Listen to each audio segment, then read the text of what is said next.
ಆತ್ಮೀಯ ಸಹೋದರ ಸಹೋದರಿಯರೆಲ್ಲರಿಗೂ ಸ್ವಾಗತ. ನಮಸ್ಕಾರ, ಬನ್ನಿ ಸರ್.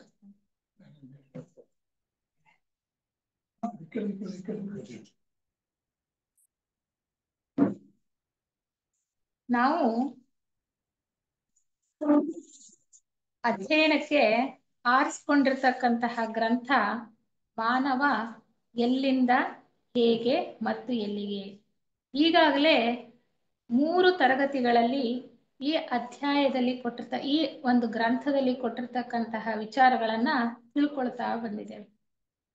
ಮೊದಲಿಗೆ ಮುನ್ನುಡಿಯಲ್ಲಿ ಕೊಟ್ಟಂತಹ ವಿಚಾರ, ನಂತರ ಪೀಠಿಕೆಯಲ್ಲಿ ಕೊಟ್ಟಂತಹ ವಿಚಾರ, ಮತ್ತೆ ಹಿಂದಿನ ಒಂದು ತರಗತಿಯಲ್ಲಿ ಪೂರ್ವೋಕ್ತಿಯಲ್ಲಿ ಕೊಟ್ಟಂತಹ ವಿಚಾರಗಳನ್ನ ತಿಳ್ಕೊಳ್ತಾ ಬಂದಿದ್ದೇವೆ.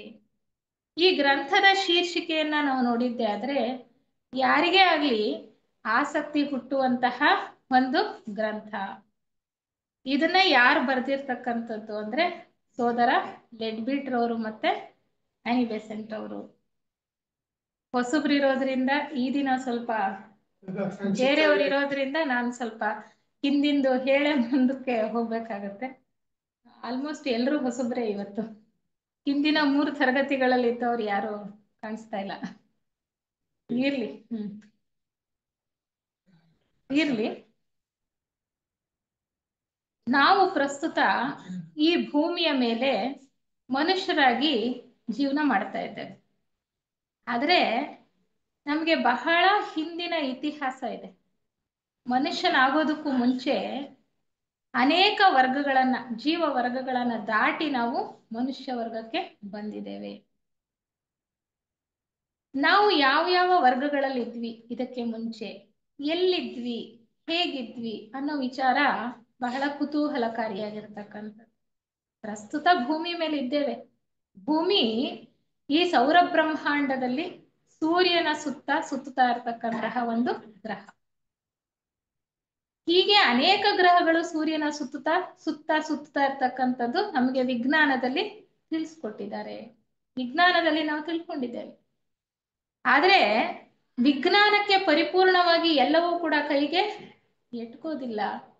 ಯೋಗ ದೃಷ್ಟಿಯಲ್ಲಿ ನೋಡಿ ಹೇಳಿರ್ತಕ್ಕಂತಹ ವಿಚಾರಗಳು, ಆ ಯೋಗ ದೃಷ್ಟಿಯನ್ನ ಬೆಳೆಸ್ಕೊಂಡಿದ್ದಂತಹವರು, ಜೀವನ್ಮುಕ್ತರು ನಮಗೆ ಇದ್ರ ಮೇಲೆ ಬೆಳಕನ್ನ ಚೆಲ್ಲೋದಕ್ಕೆ ಸಾಧ್ಯ.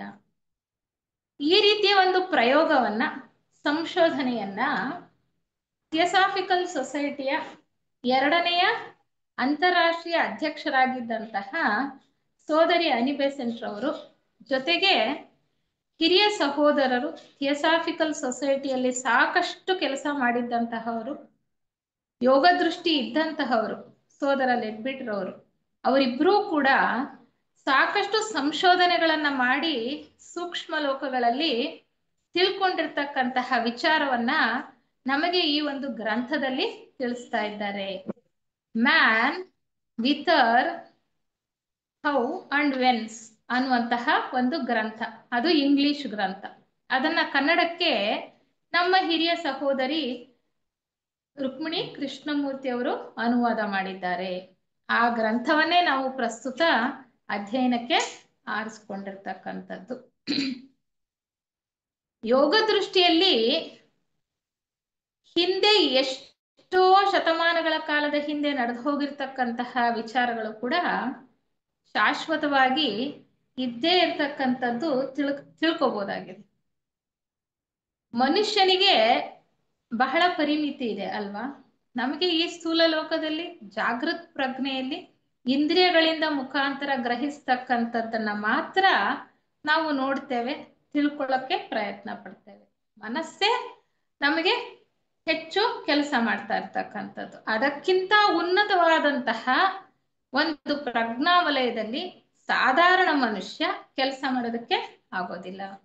ಆದರೆ ನಾವು ಇತಿಹಾಸದಲ್ಲಿ ತಿಳ್ಕೊಂಡಿದ್ದೇವೆ, ನಮ್ಮ ಶಾಸ್ತ್ರ ಪುರಾಣಗಳಲ್ಲೂ ತಿಳ್ಕೊಂಡಿದ್ದೇವೆ, ಆಧ್ಯಾತ್ಮ ಒಂದು ವಾಂಗ್ಮಯದಲ್ಲೂ ಕೂಡ ನಾವು ತಿಳ್ಕೊಂಡಿದ್ದೇವೆ. ಈ ಮನಸ್ಸಿನ ಪ್ರಜ್ಞಾವಲಯದಿಂದ ಇನ್ನ ಉನ್ನತವಾಗಿರ್ತಕ್ಕಂತಹ ಪ್ರಜ್ಞಾವಲಯಕ್ಕೆ ಹೋಗೋದಕ್ಕೆ ಸಾಧ್ಯ. ಮನಸ್ಸು ಅಂತ ಈಗ ಏನ್ ಹೇಳ್ತಾ ಇದ್ದೀವಿ ಅದು ಕೆಳಮನಸ್ಸು ಅಂತ ನಮ್ಮ ಥಿಯಾಸಫಿ ವಾಂಗ್ಮಯದಲ್ಲಿ ಹೇಳ್ತಕ್ಕಂಥ. ಅದಕ್ಕಿಂತ ಉನ್ನತವಾದದ್ದು ಉನ್ನತ ಮನಸ್ಸು. ಅದಕ್ಕಿಂತ ಉನ್ನತವಾದಂತಹ ಪ್ರಜ್ಞಾವಲಯ ಅಂದ್ರೆ ಬುದ್ಧಿ ಪ್ರಜ್ಞೆ, ಆತ್ಮ ಪ್ರಜ್ಞೆ ಅನ್ನುವಂಥದ್ದು. ಆ ವಲಯಗಳಲ್ಲಿ ಕೂಡ ಕೆಲಸ ಮಾಡ್ತಕ್ಕಂತಹ ಶಕ್ತಿ ಮನುಷ್ಯನಿಗೆ ಇದೆ. ಮನುಷ್ಯಾತೀತನಾದಾಗ, ದೇವಮಾನವನಾದಾಗ ಆತನಿಗೆ ಆ ಒಂದು ಶಕ್ತಿ ಸಹಜವಾಗೇ ಇರ್ತಕ್ಕಂಥದ್ದು. ಆದರೆ ಈ ಹಂತದಲ್ಲೂ ಕೂಡ, ಇಲ್ಲಿ ಇನ್ನು ಜೀವನ ಮಾಡ್ತಾ ಇರುವಾಗ್ಲೂ ಕೂಡ, ಜೀವನ್ಮುಕ್ತ ಸ್ಥಿತಿಯನ್ನ ತಲುಪೋದಕ್ಕೆ ಮುಂಚೆಯೂ ಕೂಡ ಸಾಕಷ್ಟು ಆಧ್ಯಾತ್ಮ ಒಂದು ಸಾಧನೆಯನ್ನ ಮಾಡಿ ನಮ್ಮ ಪ್ರಜ್ಞೆಯನ್ನ ಉನ್ನತ ಮನೋಲೋಕ ಮತ್ತೆ ಬುದ್ಧಿ ಪ್ರಜ್ಞೆಯಲ್ಲಿ ಜಾಗೃತಗೊಳಿಸ್ಕೊಳ್ಳೋದಕ್ಕೆ ಸಾಧ್ಯ. ಅಲ್ಲಿ ಇರ್ತಕ್ಕಂಥದ್ದೆಲ್ಲ ಶಾಶ್ವತವಾಗಿರ್ತಕ್ಕಂಥದ್ದು. ನಾವು ಹೇಳ್ತೀವಲ್ಲ ಆಕಾಶಿಕ ರೆಕಾರ್ಡ್ಸ್ ಅಂತ, ಅಲ್ಲಿ ಇರ್ತಕ್ಕಂಥದ್ದು ಯಾವಾಗ್ಲೂ ಅಳಿಸ್ ಹೋಗೋದಿಲ್ಲ. ಹಾಗೆ ಆ ದೈವಿ ಪ್ರಜ್ಞೆಗೆ ತಮ್ಮ ಪ್ರಜ್ಞೆಯನ್ನ ಏರಿಸಿ ಅನಿಬೆಸೆಂಟ್ ರವರು ಮತ್ತೆ ಲೆಡ್ಬಿಟ್ ರವರು ಅವರು ಕಂಡುಕೊಂಡಂತಹ ವಿಚಾರಗಳನ್ನ ನಮಗೆ ತಿಳಿಸ್ತಾ ಇದ್ದಾರೆ. ಮುಖ್ಯವಾಗಿ ಮನುಷ್ಯನ ಹಿಂದಿನ ಇತಿಹಾಸ, ಪ್ರಸ್ತುತ ನಾವು ಮನುಷ್ಯರಾಗಿದ್ದೇವಲ್ಲ, ನಮ್ಮ ಹಿಂದಿನ ಇತಿಹಾಸ ಎಲ್ಲಿಂದ ಅವರಿಗೆ ಎಟುಕುತ್ತೋ ಅಲ್ಲಿಂದ ನಮ್ಗೆ ಕೊಡ್ತಾ ಬಂದಿದ್ದಾರೆ. ಇಷ್ಟು ವಿಚಾರಗಳನ್ನ ತಿಳ್ಕೊಳ್ತಾ ಈ ಸೌರ ಬ್ರಹ್ಮಾಂಡದ ಬಗ್ಗೆ ತಿಳ್ಕೊಳ್ಬೇಕು ಅಂದ್ರೆ ಈ ಬೃಹತ್ ಸೃಷ್ಟಿ ನಮಗೆ ಕಲ್ಪನೆ ಮಾಡ್ಕೊಳ್ಳೋದಕ್ಕೂ ಸಾಧ್ಯ ಇಲ್ಲ. ಅಖಿಲಾಂಡ ಕೋಟಿ ಬ್ರಹ್ಮಾಂಡ ಅಲ್ವಾ? ಅದರಲ್ಲಿ ಕ್ಷೀರಪಥ ಅಂತಕ್ಕಂಥದ್ದು ಒಂದು ನಕ್ಷತ್ರ ಪುಂಜಗಳಿರ್ತಕ್ಕಂತಹ ಒಂದು ಜಾಗ. ಅಲ್ಲಿ ಸೂರ್ಯ ಒಂದು ನಕ್ಷತ್ರ, ಮಧ್ಯಮ ವರ್ಗದ ನಕ್ಷತ್ರ, ಮಧ್ಯಮ ಒಂದು ಏನು ಗಾತ್ರದ ನಕ್ಷತ್ರ ಅಂತ ಹೇಳ್ತಾರೆ. ಸೂರ್ಯನ ಸುತ್ತ ಸುತ್ತುತ್ತಾ ಇರ್ತಕ್ಕಂತಹ ಗ್ರಹಗಳಿದೆ. ಈ ಸೂರ್ಯ ಈ ಸೌರ ಬ್ರಹ್ಮಾಂಡಕ್ಕೆ ಅಧಿಪತಿ. ಸೌರ ಬ್ರಹ್ಮಾಂಡಕ್ಕೆ ಸೂರ್ಯನೇ ಅಧಿಪತಿ. ಈ ಸೌರ ಬ್ರಹ್ಮಾಂಡದಲ್ಲಿ ಯೋಗ ದೃಷ್ಟಿಯಲ್ಲಿ ಕಂಡುಕೊಂಡಿರ್ತಕ್ಕಂತಹ ಪ್ರಕಾರ ಆ ಸೌರ ಬ್ರಹ್ಮಾಂಡೇಶ್ವರನನ್ನ ಈಶ್ವರ ಅಂತ ಕರೀತೇವೆ. ಆ ಈಶ್ವರನ ಕೆಳಗಡೆ 10 ಯೋಜನೆಗಳು, ಯೋಜನೆಗಳು ಅಂದ್ರೆ ಜೀವ ವಿಕಾಸ ಯೋಜನೆಗಳು ಅಥವಾ ಸಂಸರಣಾ ಯೋಜನೆಗಳು ನಡೀತಾ ಇದೆ. 10 ವಿಕಾಸ ಯೋಜನೆಗಳಲ್ಲಿ 7 ವಿಕಾಸ ಯೋಜನೆಗಳು, 7 ಸಪ್ತ ಪ್ರಜಾಪತಿಗಳು ಅಂತ ನಾವು ಕರಿತೀವಲ್ಲ, ಅವರ ಒಂದು ಕೈ ಕೆಳಗಡೆ ನಡೀತಾ ಇದೆ. ಇನ್ನು 3 ನೇರವಾಗಿ ಈಶ್ವರನ ಒಂದು ಅಧಿಪತ್ಯದಲ್ಲೇ ನಡೀತಾ ಇರುವಂಥದ್ದು. ಈ 7 ಯೋಜನೆಗಳಿದೆಯಲ್ಲ, ವಿಕಾಸ ಯೋಜನೆಗಳು, ಜೀವ ವಿಕಾಸ ಯೋಜನೆಗಳು, ಅದರಲ್ಲಿ ಭೂ ವಿಕಾಸ ಯೋಜನೆಯು ಕೂಡ ಒಂದು. ಆ ಭೂ ವಿಕಾಸ ಯೋಜನೆಯಲ್ಲಿ 7 ಗ್ರಹಮಾಲೆಗಳಿವೆ. ಇಲ್ಲಿ ನೀವು ಚಿತ್ರದಲ್ಲಿ ನೋಡಬಹುದು. ಇಲ್ಲಿ ನೋಡಿ ಚಿತ್ರದಲ್ಲಿ, ಇದು ಭೂ ವಿಕಾಸ ಯೋಜನೆ. ಅಂದ್ರೆ ಸೌರ ಬ್ರಹ್ಮಾಂಡದಲ್ಲಿ ಸೂರ್ಯನ ಕೆಳಗಡೆ ಇರ್ತಕ್ಕಂತಹ 10 ಸಂಸರಣಾ ಯೋಜನೆಗಳಲ್ಲಿ ಒಂದು ಯೋಜನೆ ಭೂ ವಿಕಾಸ ಯೋಜನೆ. ನಾವು ಬೇರೆದೆಲ್ಲಾನು ಹೆಚ್ಚು ತಿಳ್ಕೊಳ್ಳೋದು ಬೇಡ, ಏಕೆಂದ್ರೆ ಅನುಮಾನಗಳು ಜಾಸ್ತಿ ಆಗ್ತಕ್ಕಂಥದ್ದು, ಮತ್ತೆ ವಿಚಾರ ತುಂಬಾ ಕ್ಲಿಷ್ಟವಾಗತ್ತೆ. ಭೂ ವಿಕಾಸ ಯೋಜನೆ ಯಾಕೆ ನಾವು ತಿಳ್ಕೊಳ್ತಾ ಇದ್ದೇವೆ ಅಂದ್ರೆ, ಭೂಮಿ ಕೂಡ ಈ ಭೂ ವಿಕಾಸ ಯೋಜನೆಗೆ ಸೇರಿರ್ತಕ್ಕಂತಹ ಒಂದು ಗ್ರಹ. ನಮಗೆ ಕಣ್ಣಿಗೆ ಕಾಣಿಸೋದು ಅಥವಾ ವಿಜ್ಞಾನಿಗಳಿಗೆ ಎಟಕ್ತಕ್ಕಂಥದ್ದು ಈ ಸ್ಥೂಲ ಲೋಕದಲ್ಲಿರ್ತಕ್ಕಂತಹ ಗ್ರಹಗಳು ಮಾತ್ರ. ಈ ಭೂ ವಿಕಾಸ ಯೋಜನೆಯಲ್ಲಿ ನೀವು ನೋಡಿದ್ರೆ ಪ್ರಸ್ತುತ ನಾವಿರ್ತಕ್ಕಂಥದ್ದು ಇಲ್ಲಿ ಡಿ ಅಂತ ಇದೆಯಲ್ಲ, ಇಲ್ಲಿ ಇದನ್ನ ಗಮನಿಸ್ಬೋದು ನೀವು. ಇಲ್ಲಿ ನಾನು ಈ ಕಡೆ ಬಲಗಡೆ ಲೋಕಗಳ ಹೆಸರುಗಳನ್ನ ಬರೆದಿದ್ದೆ. ನಮ್ಮ ಹಿಂದೂ ವಾಂಗ್ಮಯದಲ್ಲಿ ಹೇಳಿರೋ ಪ್ರಕಾರನು ನಮ್ಮ ಥಿಯಾಸಫಿ ವಾಂಗ್ಮಯದಲ್ಲೂ ಕೂಡ ಎಷ್ಟು ಲೋಕಗಳಿವೆ? 7 ಲೋಕಗಳಿವೆ ಅಲ್ವಾ? ಆದಿಲೋಕ, ಅನುಪಾದಕ ಲೋಕ ಅಂದ್ರೆ ಆದಿಲೋಕ ಕೈಲಾಸ ಅಂತ ಹೇಳ್ತೀವಿ, ಶಿವ ಇರ್ತಕ್ಕಂಥದ್ದು. ಅನುಪಾದಕ ವಿಷ್ಣುವಿನ ಲೋಕ ಅಥವಾ ವೈಕುಂಠ ಅಂತ ಹೇಳ್ತೇವೆ. ಆದ್ರೆ ಆತ್ಮಲೋಕ, ಅಲ್ಲಿಂದ ಎಲ್ಲ ಜೀವಿಗಳು ಕೂಡ ಕೆಳಗಡೆ ಇಳಿದು ಬಂದಿರತಕ್ಕಂಥದ್ದು. ಪುರುಷಾತ್ಮನ ಒಂದು ಅಂಶ ಈ ಆತ್ಮಲೋಕದ ಮೇಲಿನ 3 ಮನೋಲೋಕಗಳಲ್ಲಿ ಪುರುಷಾತ್ಮ ನೆನೆ ನಿಂತಿರ್ತಾನೆ. ಅಂದ್ರೆ ಆ ಪರಮಾತ್ಮನ ಈಶ್ವರನ ಒಂದು ಕಿಡಿಯಾಗಿ ಹೊರಟಂತಹ ಪ್ರಜ್ಞಾನಾಂಶು ಅಂತ ನಾವು ಏನು ಹೇಳ್ತೇವೆ, ಮಾನಡ್ ಅಂತ ಏನು ಹೇಳ್ತೇವೆ, ಆತ ಬಂದು ನೆಲೆ ನಿಲ್ತಕ್ಕಂಥದ್ದು ಆತ್ಮಲೋಕದಲ್ಲಿ, ಮೇಲಿನ 3 ಉಪಲೋಕಗಳಲ್ಲಿ. 7 ಉಪಲೋಕಗಳಿರುತ್ತೆ, ಒಂದೊಂದು ಲೋಕದಲ್ಲೂ 7 ಉಪಲೋಕಗಳು ಇರ್ತಕ್ಕಂಥ. ಅಲ್ಲಿಂದ ಕೆಳಗಡೆ ಇಳಿದು ಬರ್ತಕ್ಕಂಥದ್ದು ಪುರುಷಾತ್ಮನ ಒಂದು ಅಂಶ ಜೀವಾತ್ಮನಾಗಿ ಬುದ್ಧಿ ಮತ್ತೆ ಮೇಲಿನ ಮನೋಲೋಕ. ಆತ್ಮಲೋಕದ ಕೆಳಗಿನ 4 ಉಪಲೋಕಗಳು ಬುದ್ಧಿ ಮತ್ತೆ ಮೇಲಿನ ಮನೋಲೋಕ, ಅಂದ್ರೆ 3 ಉಪಲೋಕಗಳಲ್ಲಿ ವ್ಯಕ್ತನಾಗ್ತಕ್ಕಂಥದ್ದು ಜೀವಾತ್ಮ ಅಂತ ನಾವು ಹೇಳ್ತೇವೆ. ಜೀವಾತ್ಮನ ಒಂದು ಅಂಶ ಇನ್ನ ಕೆಳಗಡೆ 3 ಲೋಕಗಳಲ್ಲಿ, ಕೆಳಗಿನ ಮನೋಲೋಕ, ಕಾಮಲೋಕ ಮತ್ತೆ ಸ್ಥೂಲ ಲೋಕದಲ್ಲಿ ವ್ಯಕ್ತನಾಗಿರ್ತಕ್ಕಂಥವನು ದೇಹಾತ್ಮ, ಅಂದ್ರೆ ಜೀವಾತ್ಮನ ಒಂದು ಅಂಶ ಅಂತ ನಾವು ಹೇಳೋದು. ನಮಗೆ ಗೊತ್ತಿದೆ ಸೌರ ಬ್ರಹ್ಮಾಂಡದಲ್ಲಿ 7 ಲೋಕಗಳಿವೆ. ಆ 7 ಲೋಕಗಳಲ್ಲೂ ಒಂದೊಂದು ಲೋಕದಲ್ಲೂ ಕೂಡ 7 ಉಪಲೋಕಗಳಿವೆ ಅಲ್ವಾ. ಆ 7 ಲೋಕಗಳನ್ನೇ ನಾನು ಇಲ್ಲಿ ತೋರಿಸ್ತಾ ಇರ್ತಕ್ಕಂಥದ್ದು. ಆತ್ಮ, ಬುದ್ಧಿ, ಮನೋಲೋಕ, ಕಾಮಲೋಕ ಮತ್ತೆ ಸ್ಥೂಲ ಲೋಕ. ಈ 7 ಲೋಕಗಳಲ್ಲಿ ಹರಡಿಕೊಂಡಿರ್ತಕ್ಕಂಥದ್ದು ಸೂರ್ಯನ ಸುತ್ತಾ ಇರ್ತಕ್ಕಂತಹ ಈ ಗ್ರಹಗಳು. ನಮಗೆ ಕಾಣಿಸ್ತಕ್ಕಂಥದ್ದು ನಾವಿರುವಂಥದ್ದು, ಮತ್ತೆ ವಿಜ್ಞಾನಿಗಳಿಗೆ ಅಥವಾ ನಮ್ಮ ಮನುಷ್ಯನ ಕಣ್ಣಿಗೆ ಎಟಕ್ತಕ್ಕಂಥದ್ದು ಈ ಸ್ಥೂಲ ಲೋಕದಲ್ಲಿರ್ತಕ್ಕಂತಹ 12 ಗ್ರಹಗಳು. ಪ್ರಸ್ತುತ ನಾವು ಇಲ್ಲಿದ್ದೇವೆ, ನಾನು ಅದು ಮಾಲೆ ಬಗ್ಗೆ ಆಮೇಲೆ ಹೇಳ್ತೇನೆ. ಪ್ರಸ್ತುತ ನಾವು ಇಲ್ಲಿದ್ದೇವೆ, ಇಲ್ಲಿ ಡಿ ಅಂತ ತೋರಿಸಿದೀವಲ್ಲ ಅದನ್ನ ಭೂಮಿ ಅಂತ ಹೇಳುವಂಥದ್ದು. ಇಲ್ಲಿದ್ದೇವೆ. ಈ ಸ್ಥೂಲ ಲೋಕದಲ್ಲಿ 12 ಗ್ರಹಗಳಿದೆ. ಅದು ಒಂದು ಮಂಗಳ, ಇನ್ನೊಂದು ಬುಧ ಗ್ರಹ. ಅವೆರಡು ವಿಜ್ಞಾನಿಗಳಿಗೆ ಎಟಕಿದೆ, ಕಾಣಿಸುತ್ತೆ, ಅಥವಾ ನಾವು ಟೆಲಿಸ್ಕೋಪು ಅದನ್ನೆಲ್ಲ ಉಪಯೋಗಿಸಿ ನೋಡಬಹುದಾಗಿದೆ. ಯಾಕೆಂದ್ರೆ ಇವು ಸ್ಥೂಲ ಲೋಕದಲ್ಲಿವೆ, ಆದ್ರಿಂದ ನಮಗೆ ಕಾಣಿಸುತ್ತೆ.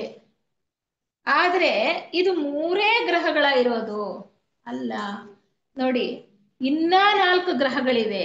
ಈ 7 ಗ್ರಹಗಳು ಒಂದು ಪುಂಜದ ಹಾಗೆ ಸೇರ್ಕೊಂಡು ಅಥವಾ ಒಂದು ಸರಪಳಿಯ ಹಾಗೆ, ಒಂದು ಮಾಲೆಯ ಹಾಗೆ ಜೋಡಣೆಯಾಗಿ ಸೂರ್ಯನ ಸುತ್ತುತ್ತಾ ಇವೆ. ಭೂಮಿ ಒಂದೇ ಸುತ್ತುತ್ತಾ ಇಲ್ಲ, ಅದ್ರ ಜೊತೆಗೆ ನೋಡಿ ಇನ್ನು ಬೇರೆ ಗ್ರಹಗಳು ಕೂಡ ಇದ್ದಾವೆ. ನೋಡಿ ಇಲ್ಲಿ ಇನ್ನೊಂದು ಗ್ರಹ ಇದೆ, ಇಲ್ಲಿ ಇನ್ನೊಂದು ಮಾಲೆ. ಇಲ್ಲಿ 4 ಮಾಲೆಗಳನ್ನ ತೋರಿಸಿದ್ದೇನೆ ನಾನು. ಈ ಭೂ ವಿಕಾಸ ಯೋಜನೆಯಲ್ಲಿ 7 ಮಾಲೆಗಳು ಬರುತ್ತೆ. ಅಂದ್ರೆ ಜೀವ ಸಂಸರಣೆ ನಡಿಬೇಕು ಅಂದ್ರೆ ಇಲ್ಲಿ 7 ಮಾಲೆಗಳು ಬರುತ್ತೆ. 1, 2, 3, ಇದು 4ನೇ ಮಾಲೆ. 5, 6, 7 ಈ ಜಾಗ ಇಲ್ಲ ಅಂತ ತೋರಿಸಿಲ್ಲ. ಇದೇ ರೀತಿ ಕೆಳಗಡೆ ಹೇಗೆ ಇಳಿದು ಬಂತೋ ಅದೇ ರೀತಿ ಕ್ರಮವಾಗಿ ಮೇಲೆ ಏರ್ತಾ ಹೋಗ್ತಕ್ಕಂಥದ್ದು ಮತ್ತೆ 3 ಮಾಲೆಗಳು. ಇವನ್ನ ಚಿಕ್ಕ ಮಾಲೆಗಳು ಅಂತ ನಾವು ಅರ್ಥ ಮಾಡ್ಕೊಳ್ಬೇಕು, ಗ್ರಹ ಮಾಲೆಗಳು. ನೋಡಿ ಇಲ್ಲಿ 4, ಈ ಕಡೆ 3, 7 ನೋಡಿದ್ರೆ ಈ 7 ಮಾಲೆಗಳ ಪುಂಜನು ಒಂದು ಮಾಲೆ ತರ ಕಾಣುತ್ತೆ, ಹೌದಾ? ಇದು ಕೆಳಗಡೆ ಇರ್ತಕ್ಕಂಥದ್ದು ಪೆಂಡೆಂಟ್ ತರ ಕಂಡ್ರೆ ಇದು ಒಂದು ನೆಕ್ಲೆಸ್ ತರ, ಮಾಲೆ ಅಂದ್ರೆ ನೆಕ್ಲೆಸ್. ನೋಡಿ ಇಲ್ಲಿ 1, 2, 3, 4, 5, 6, 7 ಅಂದ್ರೆ ಇದು ಫುಲ್ ಒಂದು ನೆಕ್ಲೆಸ್ ತರ ಕಾಣಿಸುತ್ತೆ. ಅದೇ ರೀತಿ ಒಂದೊಂದನ್ನ ತಗೊಂಡ್ರು ಕೂಡ ಅದು ಒಂದು ನೆಕ್ಲೆಸ್ ತರನೇ ಇದೆ. ಇದು ಮೇಲೆ ಸ್ಪೇಸ್ ಅಲ್ಲಿ ಇದು ತರ ವಿಜ್ಞಾನಿಗಳು ಐಡೆಂಟಿಫೈ ಮಾಡಿದ್ದಾರೆ. ಅದೇ ನಾ ಹೇಳ್ತಾ ಇರೋದು, ವಿಜ್ಞಾನಿಗಳ ಕಣ್ಣಿಗೆ ಕಾಣಿಸ್ತಕ್ಕಂಥದ್ದು, ಕೈಗೆ ಎಟಕ್ತಕ್ಕಂಥದ್ದು ಬರೀ ಸ್ಥೂಲ ಲೋಕದಲ್ಲಿ ಇರುವಂಥದ್ದು. ನೋಡಿ ಇದನ್ನ ಚಂದ್ರ ಅಂತ ಹೇಳ್ತಾರೆ. ಇಲ್ಲಿ ನೋಡಿ ಈ ಮಾಲೆಯಲ್ಲಿ, ಅಥವಾ ಈ ಒಂದು ಸರಪಳಿ ಅಂತ ಕೂಡ ಹೇಳ್ತಾರೆ, ಚೈನ್ ಅಂತ ಕೂಡ ಹೇಳ್ತಾರೆ, ಇಂಗ್ಲಿಷ್ ಅಲ್ಲಿ ಸರಪಳಿ ಅಂತಾರೆ, ಕೆಲವು ಪುಸ್ತಕಗಳಲ್ಲಿ ಉಂಗುರ ಅಂತಾರೆ. ಎಲ್ಲವೂ ಒಂದೇ, ಉಂಗುರ ಅಂದ್ರು ಸರಪಳಿ ಅಂದ್ರು ಈ ಚಿಕ್ಕ ಮಾಲೆ ಅಂದ್ರು ಒಂದೇನೆ. ನೋಡಿ ಇಲ್ಲಿ ಸ್ಥೂಲ ಲೋಕದಲ್ಲಿ ಇಲ್ಲೊಂದು ಗ್ರಹ ಇದೆಯಲ್ವಾ, ಇದು ವಿಜ್ಞಾನಿಗಳಿಗೆ ಎಟ್ಕಿದೆ, ಇದು ಚಂದ್ರಗ್ರಹ. ಈ ಪ್ರಸ್ತುತ ನಾವಿಲ್ಲಿದ್ದೇವೆ, ಈ ಚಂದ್ರಗ್ರಹ ಈಗಾಗ್ಲೇ ಕ್ಷೀಣಿಸ್ತಾ ಇದೆ. ಯಾಕೆಂದ್ರೆ ಇಲ್ಲಾಗ್ಲೇ ಸಂಸರಣೆ ಮುಗಿದು ಹೋಗಿದೆ.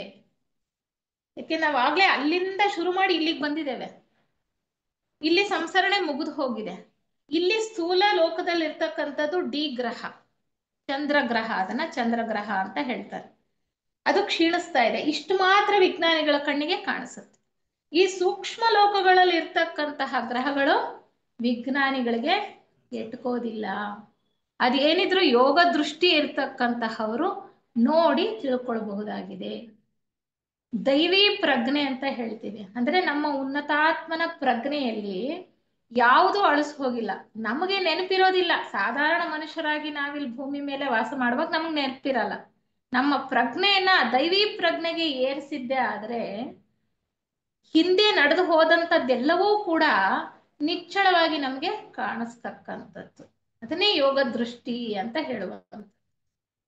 ನಮ್ಮ ಇತಿಹಾಸ ಎಲ್ಲಿಂದ ಪ್ರಾರಂಭ ಆಯಿತು, ಹೇಗೆ ಪ್ರಾರಂಭ ಆಯಿತು ಅಂತ ಅನಿ ಬೆಸೆಂಟ್ರು ಮತ್ತೆ ಲೆಡ್ಬಿಟ್ರ್ ಅವರು ನಡೆಸಿರ್ತಕ್ಕಂತಹ ಪ್ರಯೋಗಗಳಲ್ಲಿ ನಾವು ತಿಳ್ಕೊಳ್ಬಹುದಾಗಿದೆ. ಇದರಲ್ಲಿ ಏನಾದ್ರೂ ಅನುಮಾನ ಇದೆಯಾ? ಇದಿಷ್ಟು ಅರ್ಥೈಸ್ಕೊಂಡಿದೀವಿ ಅಲ್ವಾ? ಮುಂದೆ ಹೋಗೋಣವಾ? ಈಗ ನಾವು ಪ್ರಸ್ತುತ ಇರೋದು ಇಲ್ಲಿ. ಆದ್ರೆ ಈ ಭೂ ವಿಕಾಸ ಯೋಜನೆ ಪ್ರಾರಂಭ ಆಗಿರೋದೆಲ್ಲಿ? ಈ ಮೊದಲನೆಯ ಮಾಲೆಯಿಂದ, ಈ ಮೊದಲನೆಯ ಗ್ರಹಮಾಲೆಯಿಂದ ಅಲ್ಲಿ ಜೀವ ವಿಕಾಸ ಕ್ರಿಯೆ ಪ್ರಾರಂಭ ಆಗಿದೆ. ಇವು ಎಲ್ಲವೂ ಕೂಡ ಒಂದೇ ಸರಿ ಕಾಣಿಸೋದಿಲ್ಲ. ಎಲ್ಲಾ ಮಾಲೆಗಳು ಮೊದಲು ಪ್ರಾರಂಭ ಆಗ್ತಕ್ಕಂಥದ್ದು ಸೂಕ್ಷ್ಮ ಲೋಕಗಳಲ್ಲಿ. ಜೀವ ಸಂಸರಣೆ ಆಗ್ತಕ್ಕಂಥದ್ದು ಸೂಕ್ಷ್ಮ ಲೋಕಗಳಲ್ಲಿ. ಅಲ್ಲಾದ ನಂತರ ನೋಡಿ, ಎರಡನೆಯ ಮಾಲೆ ಅದಕ್ಕಿಂತ ಸ್ವಲ್ಪ ಕೆಳಗಡೆ ಇಳಿದಿದೆ. ಅಂದ್ರೆ ಮೊದಲನೆಯ ಮಾಲೆ ಆತ್ಮಲೋಕದಲ್ಲಿ 2 ಗ್ರಹಗಳಿವೆ. ಅವನ್ನ ಗೋಳಗಳು ಅಂತ ಕೂಡ ಹೇಳ್ತಾರೆ. ನಾನು ಅಲ್ಲಿ ಸರ್ಕಲ್ ಹಾಗೆ ತೋರಿಸಿದ್ದೀನಲ್ಲ, ಅದು ಗ್ರಹಗಳು ಅಥವಾ ಗೋಳಗಳು ಅಂತ ನಾವು ಅರ್ಥ ಮಾಡ್ಕೋಬಹುದು.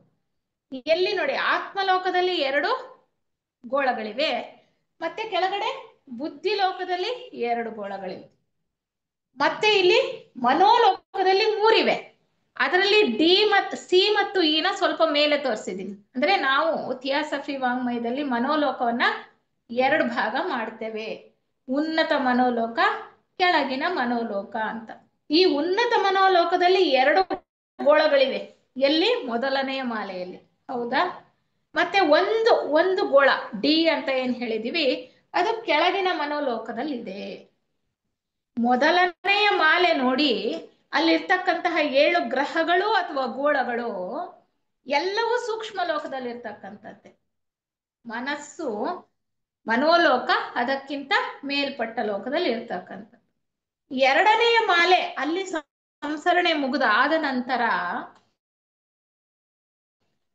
ಮುಂದೆ ಸಂಸರಣೆ ಎಲ್ಲಿ ನಡೀತು ಅಂದ್ರೆ ಇನ್ನೊಂದು ಎರಡನೆಯ ಮಾಲೆ.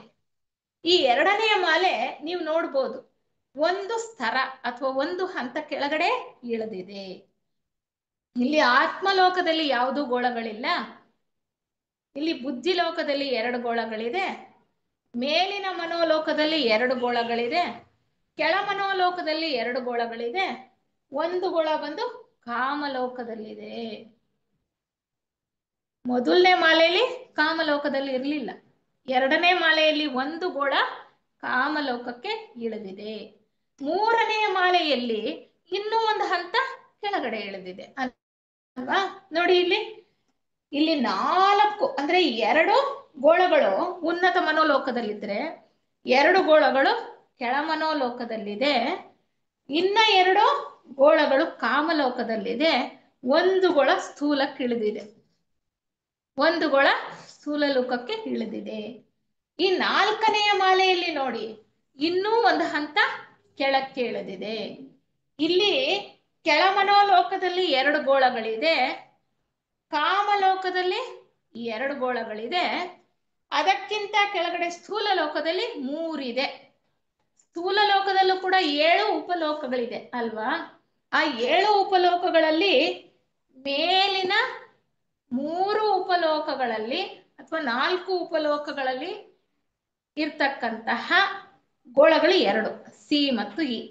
ಡಿ ಅಂತ ಅಂದ್ರೆ ಭೂಮಿ, ನಾವೇನ್ ಹೇಳ್ತೀವಿ ಪ್ರಸ್ತುತ ಭೂಮಿ, ಇದು ಅತ್ಯಂತ ಕೆಳಗಿನ ಲೋಕಕ್ಕೆ ಇಳಿದಿರ್ತಕ್ಕಂಥದ್ದು. ಸ್ಥೂಲ ಲೋಕದಲ್ಲೂ ಕೂಡ ಅತ್ಯಂತ ಕೆಳಗಿನ ಉಪಲೋಕಕ್ಕೆ ಇಳಿದಿರುವಂತದ್ದು ಈ ಭೂಮಿ ಅಥವಾ ಈ ಡಿ ಗೋಳ. ಅರ್ಥ ಆಯ್ತಲ್ವಾ? ಇದೇ ತರ ಮುಂದೆ 5, 6, 7 ಇದೇ ತರ ಇರುತ್ತೆ. 5ನೇ ಗ್ರಹಮಾಲೆ 3ನೇದು ರೀತಿನೇ ಇರುತ್ತೆ, ಆದ್ರೆ ಇಲ್ಲಿ ಕೆಳಗಡೆ ಇಳಿತಾ ಇದೆ ಜೀವ ಚೈತನ್ಯ, ಇಲ್ಲಿ ಮೇಲಕ್ಕೆ ಹತ್ತುತ್ತಾ ಹೋಗುತ್ತೆ. ಅದಕ್ಕೆ ಇಲ್ಲಿ ತೋರಿಸಿದ್ದೀನಿ ಆರೋಹಣ ಕ್ರಮದಲ್ಲಿ ಅಂತ ಹೇಳಿದೆ. ಹೇಗೆ ಮೇಲಿಂದ ಕೆಳಗಡೆ ಈ ಮಾಲೆಗಳ ಕೆಳಗಡೆ ಇಳಿದು ಬಂದ್ವೋ ಅದೇ ತರ ಈ 4ನೆಯ ಮಾಲೆ ಮಧ್ಯದ ಮಾಲೆ. 7 ಮಾಲೆಗಳಲ್ಲಿ 3 ಈ ಕಡೆ 3 ಆ ಕಡೆ ಇದ್ರೆ 4ನೇ ಮಾಲೆ ಮಧ್ಯದ ಮಾಲೆ. ಇದು 4ನೆಯ ಮಾಲೆ. ಆ 4ನೆಯ ಮಾಲೆಯಲ್ಲಿ ನಾವೆಲ್ಲಿದ್ದೀವಿ? ಅತ್ಯಂತ ಕೆಳಗಡೆ ಇದ್ದೀವಿ. ಈ ಸ್ಥೂಲ ಲೋಕದ ಒಂದು ಪ್ರಪಂಚದಲ್ಲಿ ನಾವು ಇಲ್ಲಿದ್ದೇವೆ ನಾವು.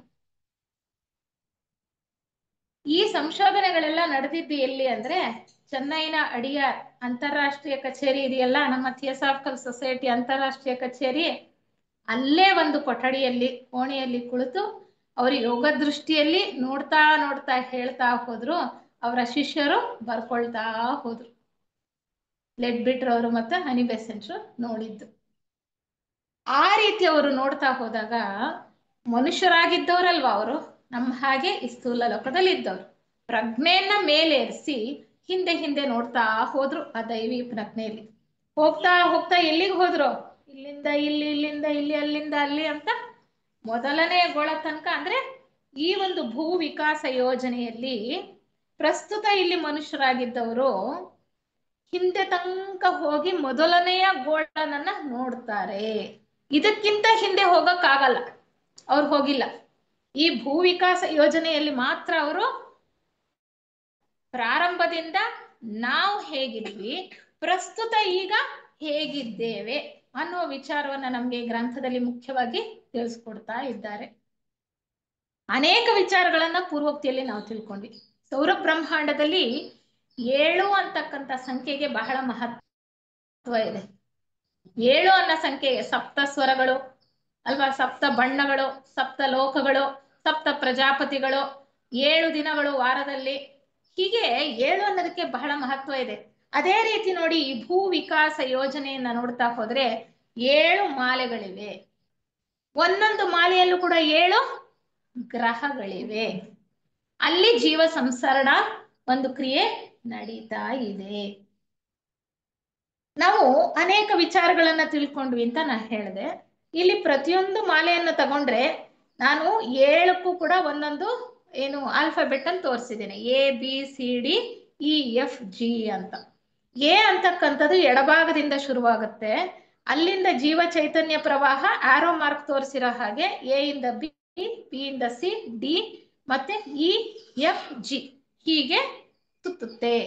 ಒಂದೊಂದು ಮಾಲೆಯಲ್ಲೂ ಕೂಡ ಜೀವ ಚೈತನ್ಯ ಪ್ರವಾಹ 7 ಸಾರಿ ಸುತ್ತುತ್ತೆ. ನೋಡಿ, ಎಲ್ಲ 7ಕ್ಕೆ ಮಹತ್ವ. 7 ಮಾಲೆಗಳು, 7 ಗ್ರಹಗಳು, 7 ಪ್ರದಕ್ಷಿಣೆಗಳು, 7 ಬಾರಿ ಅಲ್ಲಿ ಜೀವ ಚೈತನ್ಯ ಪ್ರವಾಹ ಸುತ್ತತಕ್ಕಂಥದ್ದು. ಎಷ್ಟು ಜೀವ ಚೈತನ್ಯ ಪ್ರವಾಹಗಳಿವೆ ಅಂತ ಹೋದ್ಸರಿ ನಾವು ತಿಳ್ಕೊಂಡ್ವಿ. ಒಂದೊಂದು ಗೋಳಮಾಲೆಯಲ್ಲೂ ಕೂಡ 7 ಜೀವ ಚೈತನ್ಯ ಪ್ರವಾಹಗಳು ಹರಿತಾ ಇದೆ. ಅಲ್ಲೂ ಕೂಡ 7. ನಮ್ಮ ಥಿಯಾಸಫಿ ವಾಂಗ್ಮಯದ ಪ್ರಕಾರ ಮನುಷ್ಯನ ಹಂತಕ್ಕೆ ಬರುವ ಮೊದಲು ಜೀವ ಸಂಸರಣೆ ನಡೆಯುವಾಗ ಮೊದಲನೆಯ ಭೂತವರ್ಗದಿಂದ ಪ್ರಾರಂಭ ಆಗಿದೆ. ಮೊದಲನೆಯ ಭೂತವರ್ಗದಿಂದ 2ನೇ ಭೂತವರ್ಗ, ನಂತರ 3ನೇ ಭೂತವರ್ಗ, ನಂತರ ಖನಿಜ ವರ್ಗ, ಖನಿಜಗಳಿಂದ ಸಸ್ಯ, ಸಸ್ಯಗಳಿಂದ ಪ್ರಾಣಿ, ಪ್ರಾಣಿಯಿಂದ ಮನುಷ್ಯ. ಎಷ್ಟಾಯ್ತು? 7 ವರ್ಗಗಳಾಯ್ತು. ಇದು 7 ಜೀವ ಚೈತನ್ಯ ಪ್ರವಾಹಗಳು. ಅಂದ್ರೆ ಪ್ರತಿಯೊಂದು ಮಾಲೆಯಲ್ಲೂ ಕೂಡ 7 ಜೀವ ಚೈತನ್ಯ ಪ್ರವಾಹಗಳು ಹರಿತಾ ಇದೆ. ಒಂದೊಂದು ವರ್ಗದಲ್ಲೂ ಕೂಡ ಜೀವಿಗಳ ವಿಕಾಸ ನಡೀತಾ ಇದೆ. ಮಾನವ ವರ್ಗದಲ್ಲಿ ಮನುಷ್ಯರ ವಿಕಾಸ ನಡೀತಾ ಇದೆ. ನಾವು ಮನುಷ್ಯರನ್ನ ಮಾತ್ರ ನೋಡ್ತಾ ಇದ್ದೀವ ಇಲ್ಲಿ? ಇಲ್ಲ. ಇಲ್ಲಿ ಪ್ರಾಣಿಗಳು ಇದ್ದಾವೆ, ಸಸ್ಯಗಳು ಇದ್ದಾವೆ.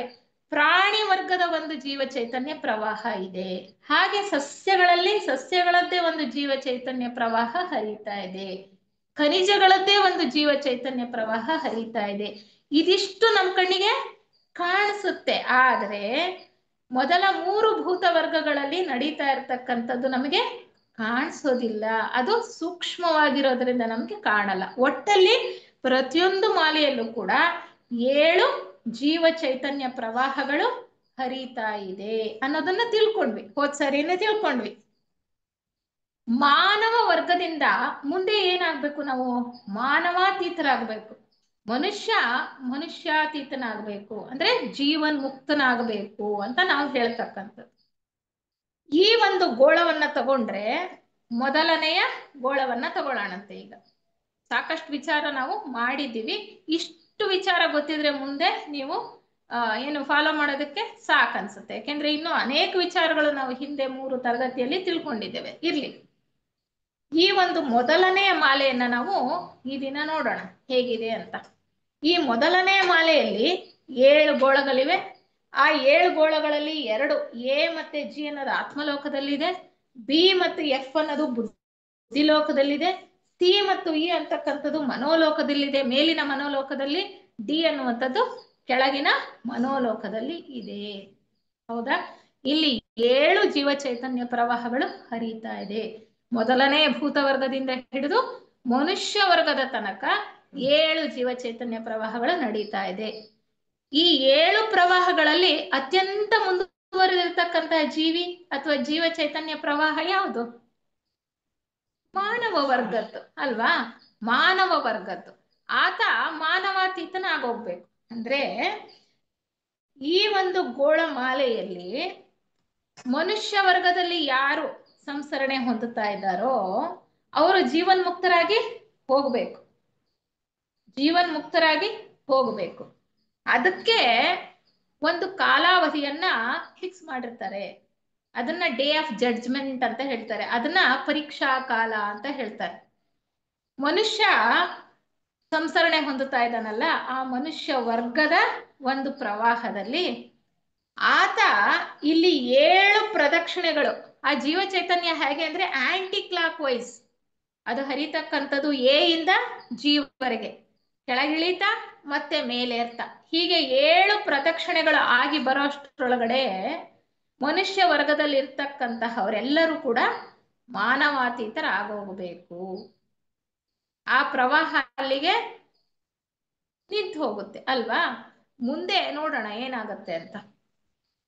ಮಾನವಾತೀತರಾಗೋದಕ್ಕೆ ನಾ ಹೇಳಿದ ಹಾಗೆ ಡೇ ಆಫ್ ಜಡ್ಜ್ಮೆಂಟ್ ಅಂತ ಹೇಳಿದ್ರಲ್ಲ, ಒಂದು ಪರೀಕ್ಷಾ ಕಾಲ. ನಾವು ಎಷ್ಟರ ಮಟ್ಟಿಗೆ ಬೆಳೆದಿದ್ದೇವೆ ಆಧ್ಯಾತ್ಮಿಕವಾಗಿ, ಜೀವನ್ಮುಕ್ತರಾಗೋದಕ್ಕೆ ಎಷ್ಟು ಅರ್ಹತೆಯನ್ನ ಪಡ್ಕೊಂಡಿದ್ದೇವೆ, ಅದನ್ನ ನೋಡಿ ಈ ಒಂದು ಯೋಜನೆಯನ್ನ, ವಿಕಾಸ ಕ್ರಿಯೆಯನ್ನ ಯಾರು ಮೇಲ್ವಿಚಾರಣೆ ಮಾಡ್ತಾ ಇದ್ದಾರೋ ಅವರು ನೋಡ್ತಾರೆ. ಅವರು ಪರೀಕ್ಷಾ ಕಾಲದಲ್ಲಿ ಯಾರು ಅದರಲ್ಲಿ ತೇರ್ಗಡೆ ಆಗ್ತಾರೋ ಅವ್ರು ಮತ್ತೆ ಮುಂದೆ ಅದೇ ಒಂದು ಪ್ರವಾಹದಲ್ಲಿ ಪೂರ್ತಿಯಾಗಿ ಸಂಸರಣೆಯನ್ನ ಹೊಂದಿ ಜೀವನ್ಮುಕ್ತರಾಗ್ತಾರೆ. ಇವ್ರು ಆಗಲ್ಲ ಅಂತಂದ್ರೆ ಅವರು ಫೇಲ್ ಆದಂಗೆ. ಫೇಲ್ ಆದವ್ರು ಏನಾಗ್ತಾರೆ? ಈ ಒಂದು ಮೊದಲನೇ ಮಾಲೆಯಲ್ಲಿ ಮಾನವ ವರ್ಗದಲ್ಲಿ ಇದ್ದವರು ಮಾನವಾತೀತರಾಗೋದಕ್ಕೆ ಸಾಧ್ಯ ಇಲ್ಲ ಅಂತಂದ್ರೆ ಅವ್ರು ಏನಾಗ್ತಾರೆ? ಅಲ್ಲೇ ಉಳ್ಕೊಳ್ತಾರೆ, ಅಲ್ಲೇ ಕಾಯ್ಬೇಕು. ಯಾಕೆಂದ್ರೆ ಅವ್ರಿನ್ನೂ ಪೂರ್ತಿಯಾಗಿ ವಿಕಾಸ ಹೊಂದಿಲ್ಲ, ಅವ್ರ ಪ್ರಯತ್ನ ಸಾಕಾಗಿಲ್ಲ. ನಂತರ ಅವರು 2ನೇ ಮಾಲೆ 7 ಪ್ರದಕ್ಷಿಣೆಗಳಾಗಿ ಅಲ್ಲಿ ಸಂಸರಣೆ ಪೂರ್ತಿ ಆಗೋದ್ಮೇಲೆ ಅದು ಕಣ್ಮರಿ ಆಗತ್ತೆ. ಯಾವುದು? ಮೊದಲನೆಯ ಮಾಲೆ. 2ನೇ ಮಾಲೆ ಪ್ರಾರಂಭ ಆಗಿ ಅಲ್ಲಿ ಸಾಕಷ್ಟು ಪ್ರದಕ್ಷಿಣೆಗಳಾಗಿ ಮನುಷ್ಯ ವರ್ಗ ಸುಮಾರಾಗಿ ಒಂದು ಸ್ಟೇಜ್ಗೆ ಬಂದಾಗ ಇಲ್ಲಿ ಮೊದಲನೇ ಮಾಲೆಯಲ್ಲಿ ಯಾರು ಮುಕ್ತರಾಗಿರಲ್ವೋ, ಜೀವನ್ಮುಕ್ತರಾಗಿಲ್ವೋ ಅವ್ರು ಮತ್ತೆ ಈ ಒಂದು ಮಾಲೆಯನ್ನ ಪ್ರವೇಶ ಮಾಡ್ತಾರೆ, ಈ ಒಂದು ಮಾಲೆಯನ್ನ ಪ್ರವೇಶ ಮಾಡ್ತಾರೆ. ಹೀಗೆ ಇಲ್ಲಿ ಮೊದಲನೆಯ ಮಾಲೆಯಲ್ಲಿ 1ನೇ ಭೂತವರ್ಗದಲ್ಲಿದ್ದಂತಹವರು ಜೀವಿಗಳು 7 ಪ್ರದಕ್ಷಿಣೆಗಳೇ ಆಗುವ ಹೊತ್ತಿಗೆ ಅಲ್ಲಿ ಸಂಸರಣೆಯಲ್ಲಿ ಪೂರ್ಣ ವಿಕಾಸವಾಗಿ ಆ ವರ್ಗದಲ್ಲಿ ಈ 2ನೇ ಮಾಲೆಗೆ ಬರೋ ಹೊತ್ತಿಗೆ 2ನೇ ಭೂತವರ್ಗಕ್ಕೆ ಪ್ರವೇಶವನ್ನ ಪಡ್ಕೊಳ್ತಾರೆ. ಹಾಗೆ 2ನೇ ಭೂತವರ್ಗದಲ್ಲಿದ್ದವರು 3ನೇ ಭೂತವರ್ಗಕ್ಕೆ ಪ್ರವೇಶವನ್ನ ಪಡ್ಕೊಳ್ತಾರೆ. 3ನೇ ಭೂತವರ್ಗದಲ್ಲಿದ್ದವರು ಖನಿಜ ವರ್ಗಕ್ಕೆ ಪ್ರವೇಶವನ್ನ ಪಡ್ಕೊಳ್ತಾರೆ. ಖನಿಜ ವರ್ಗದಲ್ಲಿದ್ದವರು ಪ್ರಾಣಿಗಳಾಗ್ತಾರೆ, ಪ್ರಾಣಿಗಳಾಗಿದ್ದವರು ಮನುಷ್ಯರಾಗ್ತಾರೆ. ಆಗ ಇಲ್ಲಿ 2ನೇ ಭೂತವರ್ಗದಿಂದ ಪ್ರಾರಂಭ ಆಯ್ತು. ಇಲ್ಲಿ 1ನೇ ಭೂತವರ್ಗದಲ್ಲಿದ್ದವ್ರು 2ನೇ ಭೂತವರ್ಗಕ್ಕೆ ಬಂದ್ರು. 1ನೇ ಭೂತವರ್ಗ ಒಂದು ಖಾಲಿ ಬಿತ್ತಲ್ಲ, ಅದು ಈಶ್ವರನಿಂದ ಬರ್ತಕ್ಕಂತಹ ವಿಷ್ಣು ಚೈತನ್ಯ. ಅದು ಅಂದ್ರೆ ಈಶ್ವರನ ಒಂದು ಮುಖ ಅಲ್ವಾ? ಆ ವಿಷ್ಣು ಚೈತನ್ಯದ ಇನ್ನೊಂದು ಪ್ರವಾಹ ಹರಿದು ಬರುತ್ತೆ ಅಲ್ಲಿ. ಯಾಕೆಂದ್ರೆ ಇಲ್ಲಿ 6 ಇರುತ್ತಲ್ವಾ, ಇಲ್ಲಿಂದ ಬಡ್ತಿ ಪಟ್ಕೊಂಡು ಬಂದಿದ್ದು 6. ಮಾನವ ವರ್ಗದಲ್ಲಿದ್ದವರು ಮಾನವಾತೀತರಾಗಿ ಹೊರಟೋದ್ರು. ಇನ್ನ ಅಲ್ಲಿ ಒಂದು ಪ್ರವಾಹ ಹೊಸದಾಗಿ ಇಲ್ಲಿ ಬರುತ್ತೆ. ಹಾಗಾಗಿ ಈ ಒಂದು ಭೂ ವಿಕಾಸ ಯೋಜನೆಯಲ್ಲಿ ಒಂದೊಂದು ಮಾಲೆಯಲ್ಲೂ 7 ಜೀವ ಚೈತನ್ಯ ಪ್ರವಾಹಗಳಿದ್ರು ಒಟ್ಟಾರೆ ನಮಗೆ 13 ಪ್ರವಾಹಗಳು ಕಾಣಿಸ್ತಕ್ಕಂಥದ್ದು. ವಿಸ್ತಾರವಾಗಿ ಹಿಂದಿನ ಒಂದು ತರಗತಿಯಲ್ಲಿ ಶಾಲೆಯ ವಿಚಾರ ತಿಳ್ಕೊಳ್ಳೋದಾದ್ರೆ, ಗುರುಗಳು ಏನ್ ಅಭಿಪ್ರಾಯ ಪಡ್ತಾರೆ, ಜೀವನ್ಮುಕ್ತ ಮಹಾತ್ಮರ ಸಹಾಯ ಅನಿಬೆಸೆಂಟ್ರಿಗೆ ಮತ್ತೆ ಲೆಡ್ಬಿಟ್ರ್ ಅವ್ರಿಗೆ ಸಾಕಷ್ಟು ಸಾರಿ ಅವ್ರಿಗೆ ದೊರೆಯುತ್ತೆ. ಯಾಕೆಂದ್ರೆ ಇವೆಲ್ಲ ಅರ್ಥ ಮಾಡ್ಕೊಳ್ಳೋದು ಯೋಗ ದೃಷ್ಟಿ ಇದ್ರೂ ಕೂಡ ಕೆಲವು ಸಾರಿ ಅನುಮಾನಗಳು ಬರೋದು ಸಾಧ್ಯ. ಆಗ ಅವ್ರಿಗೆ ಗುರುಗಳು ಸಾಕಷ್ಟು ಸಹಾಯ ಮಾಡಿದ್ರು ಅಂತ ಹೇಳ್ತಾರೆ. ಅವ್ರು ಹೇಳ್ತಾರಂತೆ, ಗುರುಗಳು ಏನ್ ಹೇಳ್ತಾರೆ ಅಂದ್ರೆ ಲೆಡ್ಬಿಟ್ರ್ ಅವ್ರಿಗೆ ಮತ್ತೆ ಅನಿಬೆಸೆಂಟ್ರಿಗೆ, ನೀವು ಅದನ್ನ ನೋಡಲು ಸಾಧ್ಯ. ಯಾವ್ದನ್ನ? ಮೊದಲನೆಯ ಮಾಲೆಯನ್ನ ನೀವು ನೋಡಕ್ ಸಾಧ್ಯ. ನಿಮ್ಮ ಹಿಂದಿನ ಆ ದೈವಿ ಪ್ರಜ್ಞೆಯಲ್ಲಿ ನಿಮ್ಮ ಪ್ರಜ್ಞೆಯನ್ನ ಹಿಂದಿನ ನೆನಪಿಗೆ ತಗೊಂಡು ಹೋಗಿ ನೋಡೋದಕ್ ಸಾಧ್ಯ. ಆದರೆ ಇತರರಿಗೆ ಅರ್ಥವಾಗುವಂತೆ ನೀವು ಎಷ್ಟರ ಮಟ್ಟಿಗೆ ವರ್ಣಿಸಲು ಶಕ್ತರಾಗುತ್ತೀರಿ ಎಂಬುದು ಸಂದೇಹಾಸ್ಪದ ಅಂತಾರಂತೆ. ನೀವೇನೋ ನೋಡ್ತಾ ಇದ್ದೀರಾ, ಯೋಗ ದೃಷ್ಟಿ ಇದೆ, ಅರ್ಥನೂ ಮಾಡ್ಕೊಳ್ತೀರಾ, ಅದನ್ನ ಎಷ್ಟರ ಮಟ್ಟಿಗೆ ಬೇರೆಯವ್ರಿಗೆ ತಿಳಿಸೋದಕ್ ಸಾಧ್ಯ ಆಗತ್ತೆ ಅನ್ನೋದು ಸಂದೇಹಾಸ್ಪದ ಅಂತ ಹೇಳ್ತಾರೆ. ಯಾಕೆ ಅಂದ್ರೆ ಈ ಎಲ್ಲ ಗೋಳಗಳಿರ್ತಕ್ಕಂಥದ್ದು ಎಲ್ಲಿ? ಸೂಕ್ಷ್ಮ ಲೋಕದಲ್ಲಿ. ನಾವಿರೋದೆಲ್ಲಿ? ಸ್ಥೂಲ ಪ್ರಜ್ಞೆಯಲ್ಲಿ. ನಾವಿರ್ತಕ್ಕಂಥದ್ದು ಬಹಳ ಸ್ಥೂಲ ಪ್ರಜ್ಞೆಯಲ್ಲಿ. ಯೋಗ ದೃಷ್ಟಿ ಇರೋರು ಅರ್ಥ ಮಾಡ್ಕೊಳ್ತಾರೆ, ಅದನ್ನ ಹೇಳಿದ್ದು ನಾವಿಷ್ಟು ಮಟ್ಟಿಗೆ ಅರ್ಥ ಮಾಡ್ಕೊಳ್ತೀವಿ. ಯಾಕೆಂದ್ರೆ ನಾವು ಕಲ್ಪನೆ ಮಾಡ್ಕೊಳ್ಬೇಕಾಗತ್ತೆ. ನಾವು ನಿಜವಾಗ್ಲೂ ಪ್ರತ್ಯಕ್ಷವಾಗಿ ನೋಡಿಲ್ಲ, ಅದನ್ನ ಕಲ್ಪನೆ ಮಾಡ್ಕೊಳ್ಬೇಕಾಗತ್ತೆ. ಅದಕ್ಕೆ ಹೇಳ್ತಾರೆ ಎಷ್ಟು ಮಟ್ಟಿಗೆ ನೀವು ಬೇರೆಯವ್ರಿಗೆ ತಿಳಿಸಿ ಹೇಳೋದಕ್ಕೆ ಸಾಧ್ಯ ಅಂತ. ಆದ್ರೆ ನಾವು ಇದನ್ನ ಭೂ ವಿಕಾಸ ಯೋಜನೆಯನ್ನ ಅರ್ಥ ಮಾಡ್ಕೊಳ್ಬೇಕು ಅಂದ್ರೆ ಮೊದಲಿಂದನೇ ನಾವು ಪ್ರಾರಂಭ ಮಾಡ್ಕೊಳ್ತಾ ಹೋಗ್ಬೇಕು. ಮೊದಲಿಂದ ಪ್ರಾರಂಭ ಮಾಡಿದ್ರು ಕೂಡ ಈ ಜೀವ ಸಂಸರಣೆಯ ಸರಪಳಿ ಇಲ್ಲಿಂದನೇ ಪ್ರಾರಂಭ ಆಯ್ತಾ? ಭೂ ವಿಕಾಸ ಯೋಜನೆಯಿಂದನೇ ಪ್ರಾರಂಭ ಆಯ್ತಾ? ಪ್ರಾರಂಭ ಇಲ್ಲೇನಾ? ಭೂ ವಿಕಾಸ ಯೋಜನೆ ಇಲ್ಲೇ, ಆದ್ರೆ ಜೀವ ಸಂಸರಣೆ ಪ್ರಾರಂಭ ಆಗಿದ್ದು ಎಲ್ಲೋ. ಯಾಕೆಂದ್ರೆ ನಾವಿಲ್ಲಿ 2ನೇ ಭೂತ ವರ್ಗದವ್ರನ್ನು ನೋಡ್ತೀವಿ, 3ನೇ ಭೂತ ವರ್ಗದ ಜೀವಿಗಳನ್ನು ನೋಡ್ತೀವಿ, ಖನಿಜ, ಸಸ್ಯ, ಪ್ರಾಣಿ ಎಲ್ಲರನ್ನು ನೋಡ್ತೀವಿ.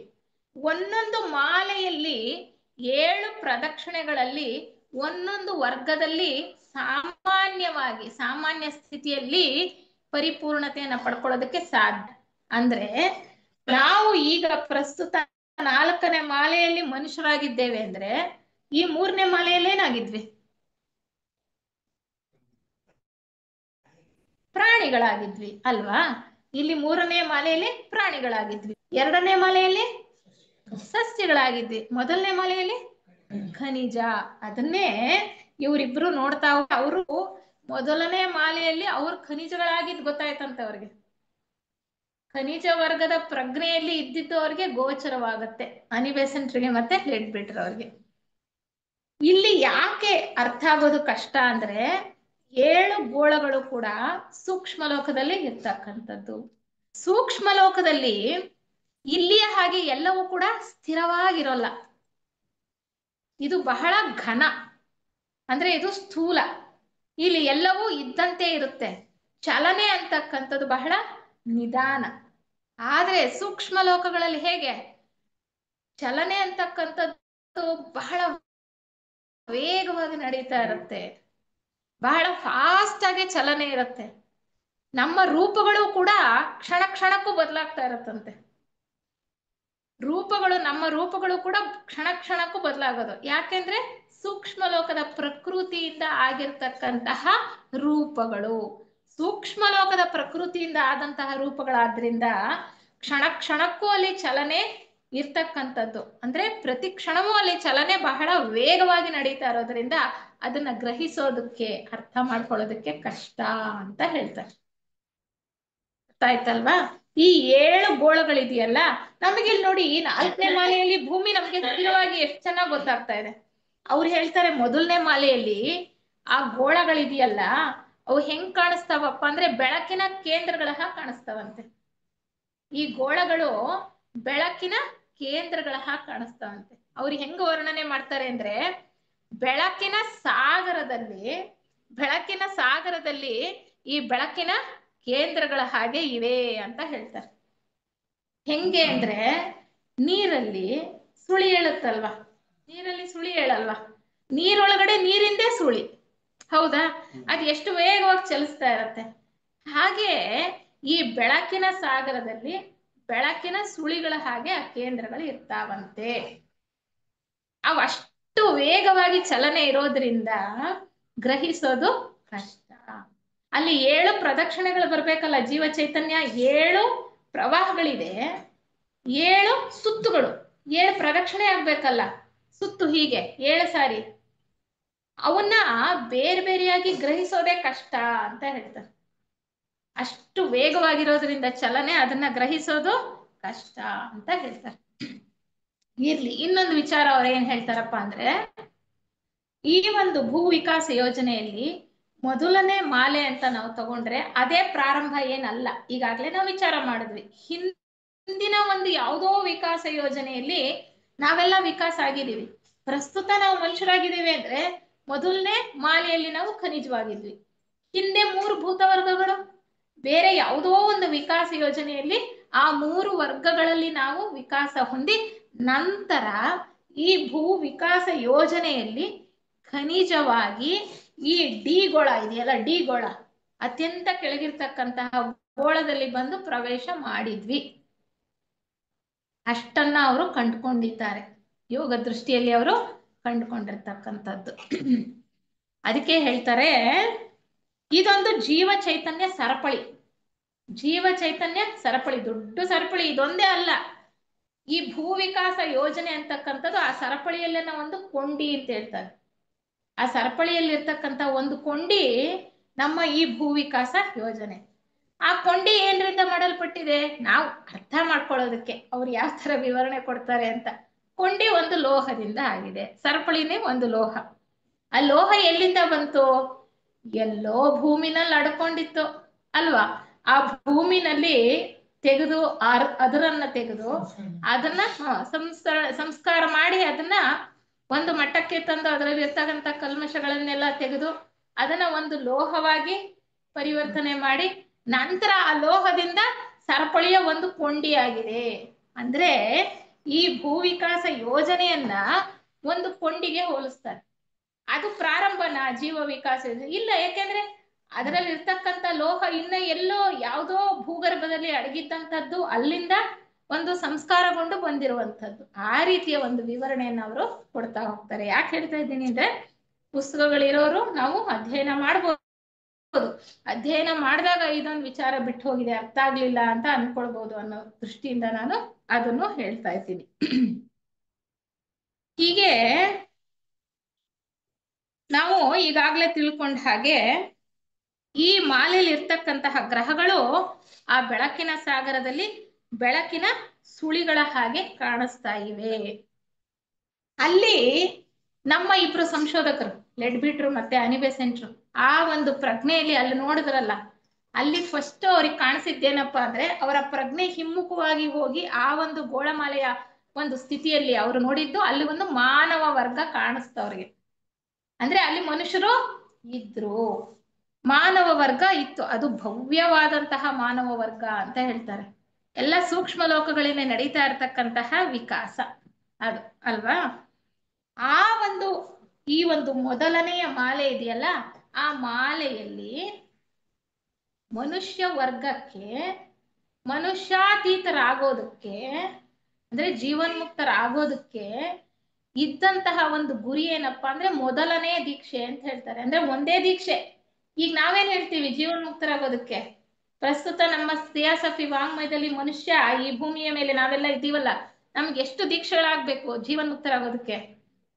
5 ದೀಕ್ಷೆಗಳಾಗ್ಬೇಕು ಅಲ್ವಾ? ಆದ್ರೆ ಮೊದಲನೆಯ ಮಾಲೆಯಲ್ಲಿ ಮನುಷ್ಯ ವರ್ಗದಲ್ಲಿ ಇದ್ದಂಥವರಿಗೆ ಜೀವ ಅಂದ್ರೆ ಮಾನವಾತೀತರಾಗೋದಕ್ಕೆ ಅವ್ರಿಗೆ ಇಟ್ಟಿದ್ದಂತಹ ಗುರಿ ಒಂದೇ, ಅಂದ್ರೆ ಮೊದಲನೇ ದೀಕ್ಷೆ. ಅಲ್ಲಿ ಈ ಕಾಲ ಅಂತಕ್ಕಂಥದ್ದು, ವಿಕಾಸ ಅಂತಕ್ಕಂಥದ್ದು ಬಹಳ ನಿಧಾನವಾಗಿ ಓಡ್ತಾ ಇತ್ತಂತೆ. ಇಲ್ಲಿ ತರ ಅಲ್ಲ. ಈಗ ನಾವ್ ಹೇಳ್ತೀವಲ್ಲ ಪುರಾಣಗಳಲ್ಲಿ ಸತ್ಯಯುಗ, ದ್ವಾಪರ ಯುಗ, ತ್ರೇತಾಯುಗ, ಯುಗ, ಅಲ್ಲೆಲ್ಲ ಬಹಳ ನಿಧಾನವಾಗಿತ್ತು. ಸತ್ಯಯುಗದಲ್ಲಿ ಬಹಳ ನಿಧಾನವಾಗಿ ನಡೀತಾ ಇತ್ತು ಸಂಸರಣೆ, ಬಹಳ ನಿಧಾನವಾಗಿ ಹೋಗ್ತಾ ಇತ್ತು ಸಮಯ ಅಂತ ಹೇಳ್ತಾರಲ್ಲ, ಆ ರೀತಿ ಇಲ್ಲಿ ಬಹಳ ಬಹಳ ದೀರ್ಘಕಾಲ ತಗೊಳ್ತಕ್ಕಂಥದ್ದು. ಅಲ್ಲಿ ಮನುಷ್ಯ ವರ್ಗಕ್ಕೆ ನಿಗದಿಯಾಗಿದ್ದಂತಹ ಅಂತಿಮ ಗುರಿ ಒಂದೇ ದೀಕ್ಷೆ, ಮೊದಲನೇ ದೀಕ್ಷೆ. ಆ ದೀಕ್ಷೆನ ಪಡ್ಕೊಂಡ್ರೆ ಆತ ಜೀವನ್ಮುಕ್ತನಾಗಿ ಹೋಗ್ತಾನೆ. ಅಷ್ಟು ನೋಡಿದ್ರಲ್ಲ ಅವರು ಮನುಷ್ಯ ವರ್ಗದವ್ರನ್ನ ಗಮನಿಸಿದ್ರು. ಜೀವನ್ಮುಕ್ತಿ ಹಿಂದಿನ ಒಂದು ಅಧ್ಯಾಯದಲ್ಲಿ ಎಷ್ಟು ಮಾರ್ಗಗಳಿವೆ? 7 ಮಾರ್ಗಗಳಿವೆ ನೋಡಿ. ಅಲ್ಲೂ 7, ಎಲ್ಲಾ ಕಡೆ ಎಲ್ಲಿ ನೋಡಿದ್ರು 7. ಅಂದ್ರೆ ಮನುಷ್ಯಾತೀತನಾದ್ಮೇಲೆ ಇನ್ನೂ ಸಂಸರಣೆ ಇದೆ ಆತನಿಗೆ. ನಮ್ಮ ಈ ಸ್ಥೂಲ ಪ್ರಪಂಚದಿಂದ ನಾವ್ ಅನ್ಕೊಳ್ಳೋದು ಈ ಒಂದು ವರ್ಗದಿಂದ ಮನುಷ್ಯ ವರ್ಗದಿಂದ ಮನುಷ್ಯಾತೀತರಾಗೋದ್ವಿ. ಮನುಷ್ಯಾತೀತನಾದ್ಮೇಲೂ ಕೂಡ ಸಂಸರಣೆ ಇದೆ. 7 ಮಾರ್ಗಗಳಿದೆಯಂತೆ. ಅದರಲ್ಲಿ ನಾವು ಯಾವ್ದನ್ನ ಬೇಕಾದ್ರೂ ಸೆಲೆಕ್ಟ್ ಮಾಡ್ಕೋಬಹುದು. ಮತ್ತೊಮ್ಮೆ ಅದನ್ನ ಜ್ಞಾಪಕ ಮಾಡ್ಕೊಳ್ಳೋದಾದ್ರೆ ನಾವೇನ್ ಹೇಳ್ತೀವಿ? ಧರ್ಮಕಾಯ, ಸಂಭೋಗಕಾಯ, ನಿರ್ಮಾಣಕಾಯ, ಹೀಗೆ ಇಲ್ಲ 4 ಮಾರ್ಗಗಳು. ಅಂದ್ರೆ ಧರ್ಮಕಾಯ ಅಂದ್ರೆ ಈ ಒಂದು ಮಾಲೆಯಲ್ಲಿ ಜೀವನ್ಮುಕ್ತರಾದಂತಹವರು ಯಾವ ಮಾರ್ಗವನ್ನು ಬೇಕಾದ್ರೂ ಆರಿಸ್ಕೋಬಹುದು. ಆ ಧರ್ಮಕಾಯದ ಮಾರ್ಗವನ್ನು ಆರಿಸ್ಕೊಂಡವರು ಈ ಮಾಲೆಯಲ್ಲಿ ಅವತಾರ ಪುರುಷರಾಗಿ ಹುಟ್ಟುತ್ತಾರಂತೆ. ಅವತಾರ ಪುರುಷರು ಅಂತ ನಾವು ಹೇಳ್ತೀವಲ್ಲ, ಹಾಗೆ ಅವತಾರ ಪುರುಷರಾಗಿ ಹುಟ್ಟುತ್ತಾರೆ. ಅದೇ ಸಂಭೋಗಕಾಯ ಅಂತ ಇರ್ತಕ್ಕಂಥವ್ರು, ಅವರು ಆಧ್ಯಾತ್ಮದ ಒಂದು ಯಾವ ಒಂದು ಸ್ಥಿತಿಯನ್ನ ತಲುಪ್ತಾರಪ್ಪ ಅಂದ್ರೆ ಆಧ್ಯಾತ್ಮ ಕಾಲಾವಧಿಯನ್ನ ಪ್ರವೇಶ ಮಾಡ್ತಾರೆ ಅಂತ ಹೇಳ್ತಾರೆ. ಹೆಚ್ಚು ವಿವರಣೆ ಅದನ್ನ ಕೊಟ್ಟಿಲ್ಲ. 3ನೇದವರು ಒಂದು ಆಧ್ಯಾತ್ಮ ಶಕ್ತಿಗಳ ಭಂಡಾರಕ್ಕೆ ಹೋಗಿ ಸೇರ್ತಾರೆ. ಇನ್ನೊಂದು ಮಾರ್ಗವನ್ನು ಆರಿಸ್ಕೊಂಡಿರ್ತಕ್ಕಂಥವ್ರು ಮುಂದಿನ ಮಾಲೆಯಲ್ಲಿ ರೂಪಗಳ ರಚನೆಯಲ್ಲಿ ಸಹಾಯ ಮಾಡ್ತಕ್ಕಂತಹ ಕೆಲಸವನ್ನ ಮಾಡ್ತಾರೆ. ಇನ್ನ ಒಂದು ಮಾರ್ಗದವರು ಅಂತರಂಗ ಸರ್ಕಾರದ ಒಬ್ರು ಸದಸ್ಯರಾಗಿ ಅಲ್ಲಿಯ ಅಧಿಕಾರವನ್ನ ವಹಿಸ್ಕೊಳ್ತಾರೆ. ಇನ್ನ ಒಂದು ಮಾರ್ಗದಲ್ಲಿ ದೈವಿ ಸಂಸರಣೆ, ದೇವ ವರ್ಗ ಇದೆಯಲ್ಲ ಅದನ್ನ ಸೇರಿ ಹೋಗ್ತಾರಂತೆ. ಈ ಮನುಷ್ಯ ವರ್ಗದಲ್ಲಿ ಹೇಗೆ ಸಂಸರಣೆ ನಡೀತಾ ಇದೆಯೋ ಹಾಗೆ ದೇವ ವರ್ಗದಲ್ಲೂ ಕೂಡ ಸಂಸರಣೆ ಇದೆ. ದೇವ ವರ್ಗದಲ್ಲೂ ದೇವತೆಗಳಲ್ಲೂ ಕೂಡ ಸಂಸರಣೆ ಒಂದು ಇದೆ. ಅದನ್ನ ನಾವು ಸೇರಿ ಹೋಗ್ಬೋದು ಯಾವಾಗ? ಜೀವನ್ಮುಕ್ತರಾದ್ಮೇಲೆ. ಯಾಕೆಂದ್ರೆ ದೇವ ವರ್ಗದ ಸಂಸರಣೆ ಬಹಳ ಉನ್ನತ ಸ್ಥಿತಿಯಲ್ಲಿ, ಉನ್ನತ ಸ್ತರದಲ್ಲಿ ನಡೀತಾ ಇರ್ತಕ್ಕಂಥದ್ದು. ಮನುಷ್ಯ ಮಾನವಾತೀತನಾದ್ಮೇಲೆ ಒಂದು ಆಯ್ಕೆ ಏನಪ್ಪಾ ಅಂದ್ರೆ ಆ ದೇವರ ಸಂಸರಣೆ ಇದೆಯಲ್ಲ, ಆ ದೇವ ಸಂಸರಣೆ ಇದೆಯಲ್ಲ, ದೇವ ವರ್ಗದ ಸಂಸರಣೆ, ಅದನ್ನ ಜೊತೆಗೆ ನಾವು ಸೇರ್ಕೋಬಹುದು. ಇನ್ನೊಂದು ವರ್ಗದಲ್ಲಿ ನೇರವಾಗಿ ಸೌರಬ್ರಹ್ಮಾಂಡೇಶ್ವರನ ಕೈ ಕೆಳಗಡೆ ನಾವು ಕೆಲಸ ಮಾಡ್ಬೋದು. ಆತ ಏನ್ ಕೆಲಸ ಕೊಟ್ರೆ ಅದು ಆತನ ಬ್ರಹ್ಮಾಂಡದಲ್ಲಿ ಅಂತಹ ಸಾಮರ್ಥ್ಯ ಪಡ್ಕೊಂಡಿರ್ತಕ್ಕಂಥವ್ರು ಇರ್ಲಿ. ಹೀಗೆ 7 ಮಾರ್ಗಗಳು ತೆರ್ಕೊಳ್ತಕ್ಕಂಥದ್ದು. ಅಲ್ಲಿ ಮಾನವ ವರ್ಗವನ್ನ ನಮ್ಮ ಈ ಸಂಶೋಧಕರು ನೋಡಿದ್ರು. ಬಹಳ ಉನ್ನತವಾಗಿರ್ತಕ್ಕಂತಹ ಸ್ಥಿತಿ, ಸೂಕ್ಷ್ಮ ಲೋಕಗಳಲ್ಲಿ ಕ್ಷಣ ಕ್ಷಣಕ್ಕೂ ಬದಲಾಗ್ತಾ ಇರ್ತಕ್ಕಂತಹ ರೂಪಗಳು. ಮೊದಲನೇ ದೀಕ್ಷೆಯನ್ನ ಪಡ್ಕೊಂಡ್ರೆ ಅವರು ಜೀವನ್ಮುಕ್ತರಾಗಿ ಹೋಗ್ತಾರೆ. ಆಗೋದ್ಮೇಲೆ ಅವ್ರಿಗೆ 7 ಮಾರ್ಗಗಳು ತೆರ್ಕೊಳ್ಳುತ್ತೆ. ಯಾವ ಮಾರ್ಗಕ್ಕೆ ಬೇಕಾದ್ರೂ ಅವರು ಹೋಗಬಹುದು ಅನ್ನುವಂತಹ ಒಂದು ವಿಚಾರವನ್ನ ಅವರು ನಮ್ಗೆ ಹೇಳ್ತಾ ಬರ್ತಾರೆ. ಅದಾದ್ಮೇಲೆ ಅವರು ಹೇಳ್ತಾರೆ,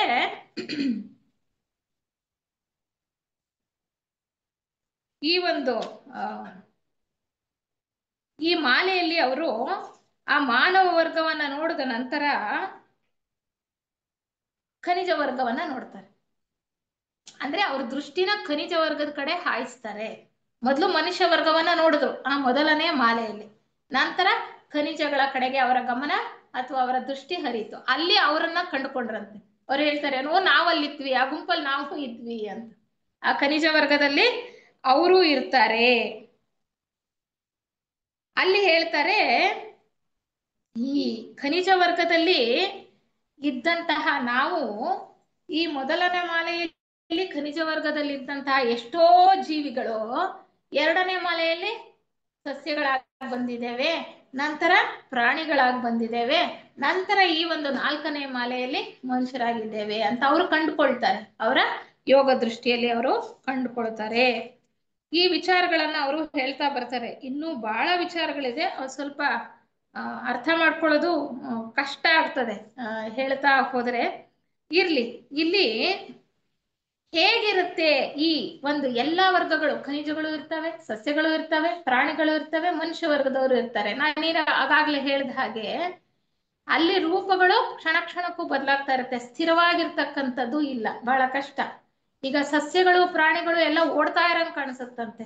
ಈ ಬೆಟ್ಟ ಗುಡ್ಡಗಳು ನಾವು ನೋಡ್ತೀವಲ್ಲ, ಸ್ಥಿರವಾಗಿ ಒಂದ್ ಕಡೆ ಇರೋದಿಲ್ಲ, ಅವೆಲ್ಲ ಉರುಳ್ಕೊಂಡು ಹೋಗ್ತಾ ಇರ್ತಾವಂತೆ. ಆ ರೀತಿ ಅವ್ರಿಗೆ ಭಾಸವಾಗುತ್ತೆ ನೋಡಿದ್ರೆ, ಯಾಕೆಂದ್ರೆ ಅದು ಬಹಳ ಉನ್ನತ ಒಂದು ಲೋಕಗಳಲ್ಲಿ ಅವೆಲ್ಲವೂ ಕೂಡ ನಡೀತಾ ಇರೋದ್ರಿಂದ. ಹಾಗೆ ಇಲ್ಲಿ ಅವ್ರು ಏನ್ ನೋಡ್ತಾರೆ, ಈ ಗ್ರಹಮಾಲೆಯಲ್ಲಿ ಮನುಷ್ಯರನ್ನ ನೋಡೋದು, ಖನಿಜಗಳನ್ನ ಅವ್ರನ್ನ ಗುರುತಿಸ್ಕೊಂಡಿದ್ದು, ಸಸ್ಯಗಳಿದ್ದನ್ನ ನೋಡಿದ್ರು, ಪ್ರಾಣಿಗಳಿದ್ದನ್ನ ನೋಡಿದ್ರು, ಜೊತೆಲಿ ದೇವರುಗಳಿದ್ರಂತೆ, ಆ ದೇವ ವರ್ಗದ ಜೀವಿಗಳಿದ್ರಂತೆ ಅಲ್ಲಿ. ಮೊದಲನೆಯ ಮಾಲೆಯಲ್ಲಿ ಮನುಷ್ಯ ವರ್ಗದ ಜೊತೆಗೆ ದೇವ ವರ್ಗದ ಜೀವಿಗಳು ಕೂಡ ಇದ್ರಂತೆ. ಅವ್ರಿಗಲ್ಲಿ ಗೊತ್ತಾಯ್ತಂತೆ, ಈ ದೇವ ವರ್ಗದ ಅಂದ್ರೆ ದೇವತೆಗಳ ಸಂಸರಣೆ ಇದೆಯಲ್ಲ, ಅವರಿಗೆ ಹೆಚ್ಚು ಪ್ರಾಶಸ್ತ್ಯ ಎಲ್ಲಿ, ಈ ಮೊದಲನೆಯ ಮಾಲೆಯಲ್ಲಿ. ಮೊದಲನೇ ಮಾಲೆಯಲ್ಲಿ ದೇವತೆಗಳ ಒಂದು ವರ್ಗ ಇತ್ತಲ್ಲ, ಅವ್ರಿಗೆ ಹೆಚ್ಚಿನ ಪ್ರಾಶಸ್ತ್ಯ, ಅವ್ರದ್ದು ಸಂಸರಣೆ ನಡೀತಾ ಇರುತ್ತೆ. ಆ ದೇವತೆಗಳು ಈ ಮನುಷ್ಯ ವರ್ಗದ ಜೀವಿಗಳಿದ್ರಲ್ಲ, ಅವರ ಸಂಪರ್ಕಕ್ಕೆ ಬಂದಾಗ ಈ ಮನುಷ್ಯ ವರ್ಗದಲ್ಲಿ ಇದ್ದಂತಹ ಅವರ ಜೀವಿಗಳ ಸಂಸರಣೆ ಅಥವಾ ವಿಕಾಸ ತ್ವರಿತವಾಗಿ ನಡೀತಾ ಇರುತ್ತೆ. ತ್ವರಿತವಾಗಿ ನಡೀತಾ ಇರುತ್ತೆ ಅಂದ್ರೆ ದೇವತೆಗಳ ಒಂದು ಸಂಪರ್ಕಕ್ಕೆ ಮನುಷ್ಯ ವರ್ಗದಲ್ಲಿ ಇರ್ತಕ್ಕಂತಹ ಜೀವಿಗಳು ಬಂದ್ರೆ ಅವರ ವಿಕಾಸ ಖಂಡಿತವಾಗ್ಲೂ ತ್ವರಿತವಾಗಿ ಆಗತ್ತೆ. ಈಗಲೂ ಕೂಡ ನಾವು ಹೇಳ್ತೀವಿ, ಭೂಮಿ ಮೇಲೂ ಕೂಡ ಎಷ್ಟೋ ಪ್ರಕೃತಿ ದೇವತೆಗಳಿದೆಯಪ್ಪ, ಆ ಸೂಕ್ಷ್ಮ ದೇವತೆಗಳು ನಮ್ ಕಣ್ಣಿಗೆ ಕಾಣಿಸಲ್ಲ ಅಂತ ನಾವು ಹೇಳಲ್ವಾ? ನಮ್ಮ ಪುರಾಣಗಳಲ್ಲಿ ಹೇಳ್ತಾರೆ, ಯೋಗ ದೃಷ್ಟಿ ಇದ್ದವರು ನೋಡಿ ಹೇಳ್ತಾರೆ.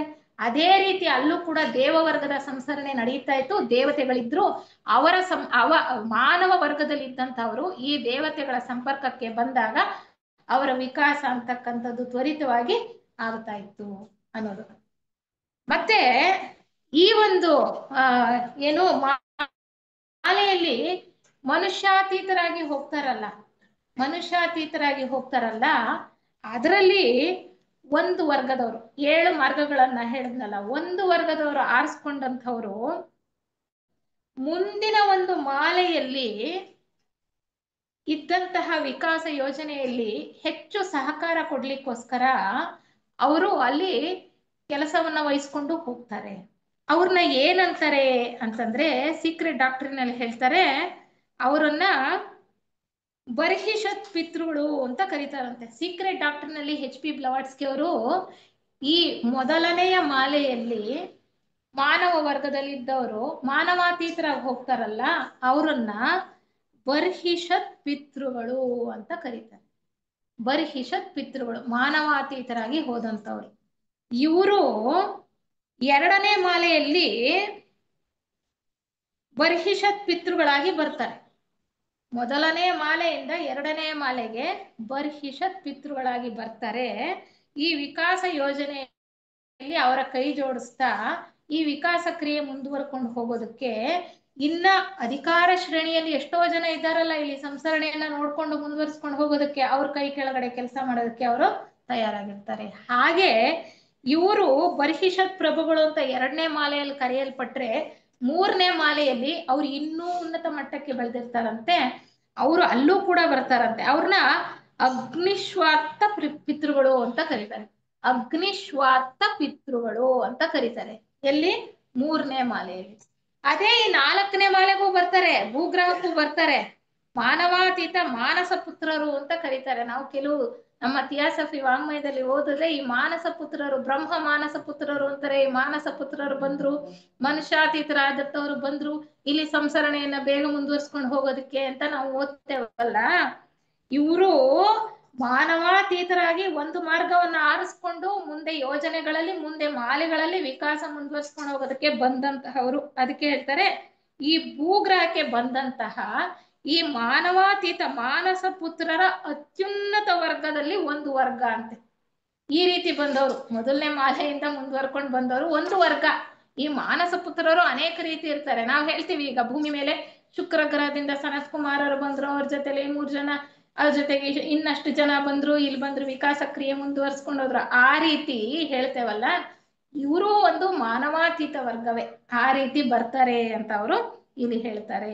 ಹೀಗೆ ಮಾನವಾತೀತರಾದಂತಹವರು ಮುಂದುವರ್ಕೊಳ್ತಾ ಒಂದು ವರ್ಗದಲ್ಲಿ ಸಹಾಯ ಮಾಡ್ತಾ ಮುಂದಿನ ಯೋಜನೆಗಳಲ್ಲಿ ಕೂಡ ಈ ರೀತಿಯ ಮಾನಸ ಪುತ್ರರಾಗಿ ಬಂದು ಈ ಭೂಮಿಯ ಒಂದು ಯೋಜನೆಯಲ್ಲೂ ಕೂಡ ಸಹಕಾರವನ್ನ ಕೊಟ್ಟಿದ್ದಾರೆ ಅಂತ ತಿಳ್ಕೊಳ್ಬೋದು.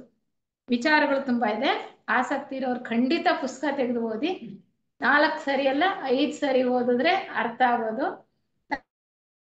ನಾನು ಬಹಳ ಸರಳವಾಗಿ ಬಹಳ ಸಂಕ್ಷಿಪ್ತವಾಗಿ ಅರ್ಥ ಆಗತ್ತೆ ಅನ್ನುವಂತ ವಿಚಾರ ಮಾತ್ರ ಹೇಳೋ ಪ್ರಯತ್ನ ಮಾಡಿದ್ದೀನಿ ಅಷ್ಟೇ. ಆಯ್ತಾ? ಈ ಮೊದಲನೇ ಒಂದು ಮಾಲೆಯಲ್ಲಿ ಜೀವ ಚೈತನ್ಯ ಪ್ರವಾಹಗಳೆಷ್ಟಿದೆ? 7. ಆ 7 ಎಷ್ಟು ಸುತ್ತಬೇಕು? 7 ಸುತ್ತು. ಮನುಷ್ಯ ವರ್ಗದಲ್ಲಿ ಇದ್ದವ್ರು ಏನಾಗ್ಬೇಕು? ಮನುಷ್ಯಾತೀತರಾಗ್ಬೇಕು. ಮನುಷ್ಯಾತೀತರಾಗದೇ ಇದ್ರೆ ಏನಾಗ್ತಾರೆ? ಕಾಯ್ತಾರೆ. ಕಾದು ಎಲ್ಲಿಗೆ ಬರ್ತಾರೆ? 2ನೇ ಮಾಲೆ ಪ್ರಾರಂಭ ಆದಾಗ ಮೊದಲನೇ 2ನೇ ಸುತ್ತಲೇ ಬರಲ್ಲ. ಯಾಕೆಂದ್ರೆ ಸ್ವಲ್ಪ ಅಲ್ಲಿ ಸಂಸರಣೆ ನಡಿಬೇಕು ಅಲ್ವಾ, ಒಂದು ಹಂತಕ್ಕೆ ಬರ್ಬೇಕು. ಯಾಕೆಂದ್ರೆ ಇವರು ಮೊದಲನೇ ಮಾಲೆಯಲ್ಲಿ ಸಾಕಷ್ಟು ವಿಕಾಸ ಹೊಂದಿರ್ತಾರೆ, ಆದ್ರೆ ಮುಕ್ತರಾಗಿರಲ್ಲ. ಅವ್ರು ಮತ್ತೆ ಸೂಕ್ತ ಸಮಯದಲ್ಲಿ 2ನೇ ಮಾಲೆಯನ್ನ ಪ್ರವೇಶ ಮಾಡ್ತಾರೆ. ಅದು ಒಂದು ಅಂಶ. ಆಯ್ತಾ? ಆಮೇಲೆ ಈ ಒಂದು ಮಾಲೆಯಲ್ಲಿ 7 ಪ್ರದಕ್ಷಿಣೆಗಳಾದ್ಮೇಲೆ ಒಂದೊಂದು ವರ್ಗದಲ್ಲಿರೋರು ಕೂಡ ಆ ವರ್ಗದಲ್ಲಿ ಸಂಪೂರ್ಣವಾದಂತಹ ವಿಕಾಸವನ್ನ ಪಡ್ಕೊಳ್ಬೇಕು. ಪಡ್ಕೊಳ್ದೇ ಇದ್ರೆ ಏನಾಗ್ತಾರೆ? ಮುಂದಿನ ಮಾಲೆಯಲ್ಲಿ ಅದೇ ಒಂದು ವರ್ಗದಲ್ಲಿ ಮುಂದುವರಿತಾರೆ. ಮೊದಲನೇ ಭೂತ ವರ್ಗದಲ್ಲಿದ್ದವರು ಮೊದಲನೇ ಭೂತ ವರ್ಗದಲ್ಲೇ ಮುಂದುವರಿತಾರೆ. ಮನುಷ್ಯರಾಗಿದ್ದವರು ಮನುಷ್ಯರಾಗೆ ಮುಂದುವರಿತಾರೆ ಮುಂದಿನ ಮಾಲೆಯಲ್ಲಿ. ಇಲ್ಲ ಅಂದ್ರೆ ಅವರು ಮುಂದಿನ ವರ್ಗಕ್ಕೆ ಬಡ್ತಿಯನ್ನ ಪಡ್ಕೊಳ್ತಾರೆ. ಹಾಗೆ ಮೊದಲನೇ ಮಾಲೆಯಲ್ಲಿ ಮೊದಲನೇ ಭೂತ ವರ್ಗದಲ್ಲಿದ್ದವರು 2ನೇ ಮಾಲೆಗೆ ಬರುವಾಗ 2ನೇ ಭೂತ ವರ್ಗಕ್ಕೆ ಬರ್ತಾರೆ. 2ನೇ ಭೂತ ವರ್ಗದಲ್ಲಿದ್ದವರು 3ನೇ ಭೂತ ವರ್ಗಕ್ಕೆ, 3ನೇ ಭೂತ ವರ್ಗದಲ್ಲಿದ್ದವರು ಖನಿಜಕ್ಕೆ, ಖನಿಜಗಳಾಗಿದ್ದವರು ಸಸ್ಯಗಳು. ನಾವೆಲ್ಲ ಖನಿಜಗಳಾಗಿದ್ವಿ ಅಲ್ಲ, ನಾವು ಮನುಷ್ಯರು ಈಗ ಭೂಮಿ ಮೇಲೆ ಇದ್ದೇವಲ್ವಾ, ಈಗ ಅನಿಮೆ ಸೆಂಟ್ರಲ್ ಬಿಟ್ಟಿರ್ತಾರ ಹಾಗೆ ನಾವು ಸಹಜವಾಗಿ ಸಾಮಾನ್ಯವಾದ ಪ್ರಕ್ರಿಯೆ ಆಗಿದ್ವಿ. ಮತ್ತೆ 3ನೇ ಮಾಲೆ ಪ್ರಾಣಿಗಳಾಗಿ ಈಗ ಮನುಷ್ಯರಾಗಿದ್ದೇವೆ. ಅಂದ್ರೆ ಪ್ರತಿಯೊಂದು ವರ್ಗವೂ ಕೂಡ ಮುಂದಿನ ವರ್ಗಕ್ಕೆ ಪೂರ್ಣ ವಿಕಾಸವನ್ನ ಹೊಂದಿ ಬಡ್ತಿಯನ್ನ ಪಡ್ಕೊಳ್ತಕ್ಕಂಥದ್ದು. ಇಷ್ಟು ವಿಚಾರಗಳನ್ನ ನಾವು ತಿಳ್ಕೊಳ್ತಾ ಹೋದ್ರೆ 2ನೇ ಮಾಲೆಯಲ್ಲೂ ಕೂಡ ಮೊದಲನೆಯ ಮಾಲೆಯ ಹಾಗೆ ಎಲ್ಲ ಸೂಕ್ಷ್ಮ ಲೋಕಗಳಿರ್ತಕ್ಕಂಥದ್ದು. ನೋಡಿ, ಇಲ್ಲಿ ಕೂಡ 2 ಗೋಳಗಳು ಬುದ್ಧಿ ಲೋಕದಲ್ಲಿ, 2 ಗೋಳಗಳು ಮೇಲಿನ ಮನೋಲೋಕದಲ್ಲಿ, 2 ಗೋಳಗಳು ಕೆಳಗಿನ ಮನೋಲೋಕದಲ್ಲಿ, 1 ಗೋಳ ಕಾಮಲೋಕದಲ್ಲಿ ಇರ್ತಕ್ಕಂಥದ್ದು. ಅಲ್ಲೂ ಕೂಡ ಇದರ ಹಾಗೇನೆ ಬಹಳ ಸೂಕ್ಷ್ಮವಾಗಿರ್ತಕ್ಕಂತಹ ಒಂದು ಪ್ರಕ್ರಿಯೆ ನಡೀತಾ ಇರುತ್ತೆ. ಎಲ್ಲ ಜೀವ ವರ್ಗಗಳಲ್ಲೂ ಕೂಡ ವಿಕಾಸ ಅನ್ನುವಂಥದ್ದು ನಡೀತಾ ಇರುತ್ತೆ. ಮನುಷ್ಯ ವರ್ಗದಲ್ಲಿ ಇರ್ತಕ್ಕಂಥವನಿಗೆ ಒಂದು ನಿಗದಿತ ಗುರಿ ಇದೆ, ಅಂತಿಮ ಗುರಿ ಇದೆ. ಅದು ಮಾನವಾತೀತನಾಗ್ತಕ್ಕಂಥದ್ದು. ಅದನ್ನೇ ಡೇ ಆಫ್ ಜಡ್ಜ್ಮೆಂಟ್ ಅಂತ ಕ್ರಿಶ್ಚಿಯಾನಿಟಿಲಿ ಹೇಳೋದು, ಅಥವಾ ತೀರ್ಮಾನ ತೆಗೆದುಕೊಳ್ಳುವ ದಿನ ಅಂತ ನಾವು ಕನ್ನಡದಲ್ಲಿ ಹೇಳ್ತೇವೆ. ಅದು ಅವನು ಮುಂದೆ ಇನ್ನೊಂದು ಮಾನವಾತೀತನಾಗಿ ಹೋಗೋದಕ್ಕೆ ಸಾಕಷ್ಟು ಸಾಮರ್ಥ್ಯವನ್ನ ಪಡ್ಕೊಂಡಿದ್ದಾನ, ಅರ್ಹತೆಯನ್ನ ಪಡ್ಕೊಂಡಿದ್ದಾನ ಅನ್ನೋದನ್ನ ಅವರು ನೋಡಿ ತಿಳಿದು ಆತ ಒಂದು ಸಾಮರ್ಥ್ಯವನ್ನ ಪಡ್ಕೊಂಡಿದ್ರೆ ಇನ್ನ ಮುಂದುವರಿಯೋದಕ್ಕೆ ಅಲ್ಲೇ ಅವಕಾಶ ಸಿಗುತ್ತೆ, ಮಾನವಾತೀತನಾಗಿ ಹೋಗ್ಬೋದು. ಮಾನವಾತೀತನಾಗ್ಲಿಲ್ಲ ಅಂದ್ರೆ ಅಲ್ಲೇ ಕಾದಿದ್ದು ಮುಂದಿನ ಮಾಲೆಯಲ್ಲಿ ಅವನಿಗೆ ಸೂಕ್ತವಾದಂತಹ ಪರಿಸ್ಥಿತಿಗಳು ಏರ್ಪಟ್ಟಾಗ ಆ ಮತ್ತೆ ಮಾನವನ ಒಂದು ಪ್ರವಾಹವನ್ನೇ ಪ್ರವೇಶ ಮಾಡಿ ಮುಂದುವರಿತಾ ಅವನು ಮಾನವಾತೀತನ ಆಗಬೇಕಾಗತ್ತೆ. ಒಂದು ವೇಳೆ ಮಾನವ ಆಗಲಿಲ್ಲ ಅಂದ್ರೆ ಡಿಗ್ರೇಡ್ ಆಗ್ತಾನೆ. ಡಿಗ್ರೇಡ್ ಆಗಲ್ಲ. ನಮ್ಮ ಥಿಯಾಸಫಿ ವಾಂಗ್ಮಯದಲ್ಲಿ ಹೇಳೋ ಪ್ರಕಾರ ಮನುಷ್ಯ ವರ್ಗದಲ್ಲಿರ್ತಕ್ಕಂತಹ ಜೀವಿಗಳು ಯಾರೂ ಪ್ರಾಣಿ ವರ್ಗಕ್ಕೆ ಹೋಗೋದಕ್ಕೆ ಸಾಧ್ಯ ಇಲ್ಲ. ಪ್ರಾಣಿ ವರ್ಗದಿಂದ ಅವರು ವಿಕಾಸ ಹೊಂದಿ ಮನುಷ್ಯ ವರ್ಗಕ್ಕೆ ಬರ್ತಾರೆ. ಪ್ರಾಣಿ ವರ್ಗದಲ್ಲಿ ಅವರು ಸಮೂಹಾತ್ಮದಲ್ಲಿ ವಿಕಾಸ ಹೊಂದುತ್ತಾ ಇರ್ತಾರೆ.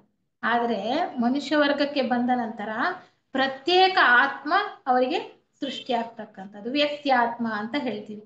ಆದ್ರಿಂದ ಆತ ವೈಜ್ಞಾನಿಕವಾಗಿ ನಾವು ತಗೊಂಡ್ರು ಕೂಡ ಆ ಪ್ರತ್ಯೇಕ ಆತ್ಮದಲ್ಲಿ ವಿಕಾಸ ಆಗ್ಲಿಕ್ಕೆ ಬಂದಿರತಕ್ಕಂಥ ಮನುಷ್ಯ ಮತ್ತೆ ಸಮೂಹಾತ್ಮದಲ್ಲಿರ್ತಕ್ಕಂತಹ ಪ್ರಾಣಿ ವರ್ಗಕ್ಕೆ ಹೋಗೋದಕ್ಕೆ ಸಾಧ್ಯ ಇಲ್ಲ. ಇಷ್ಟು ವಿಚಾರಗಳನ್ನ ತಿಳ್ಕೊಳ್ತಾ ಈ ದಿನದ ಒಂದು ವ್ಯಾಸಂಗ ತರಗತಿಯನ್ನ ಮುಕ್ತಾಯ ಮಾಡೋಣ. ಎಲ್ರಿಗೂ ನಮಸ್ಕಾರ.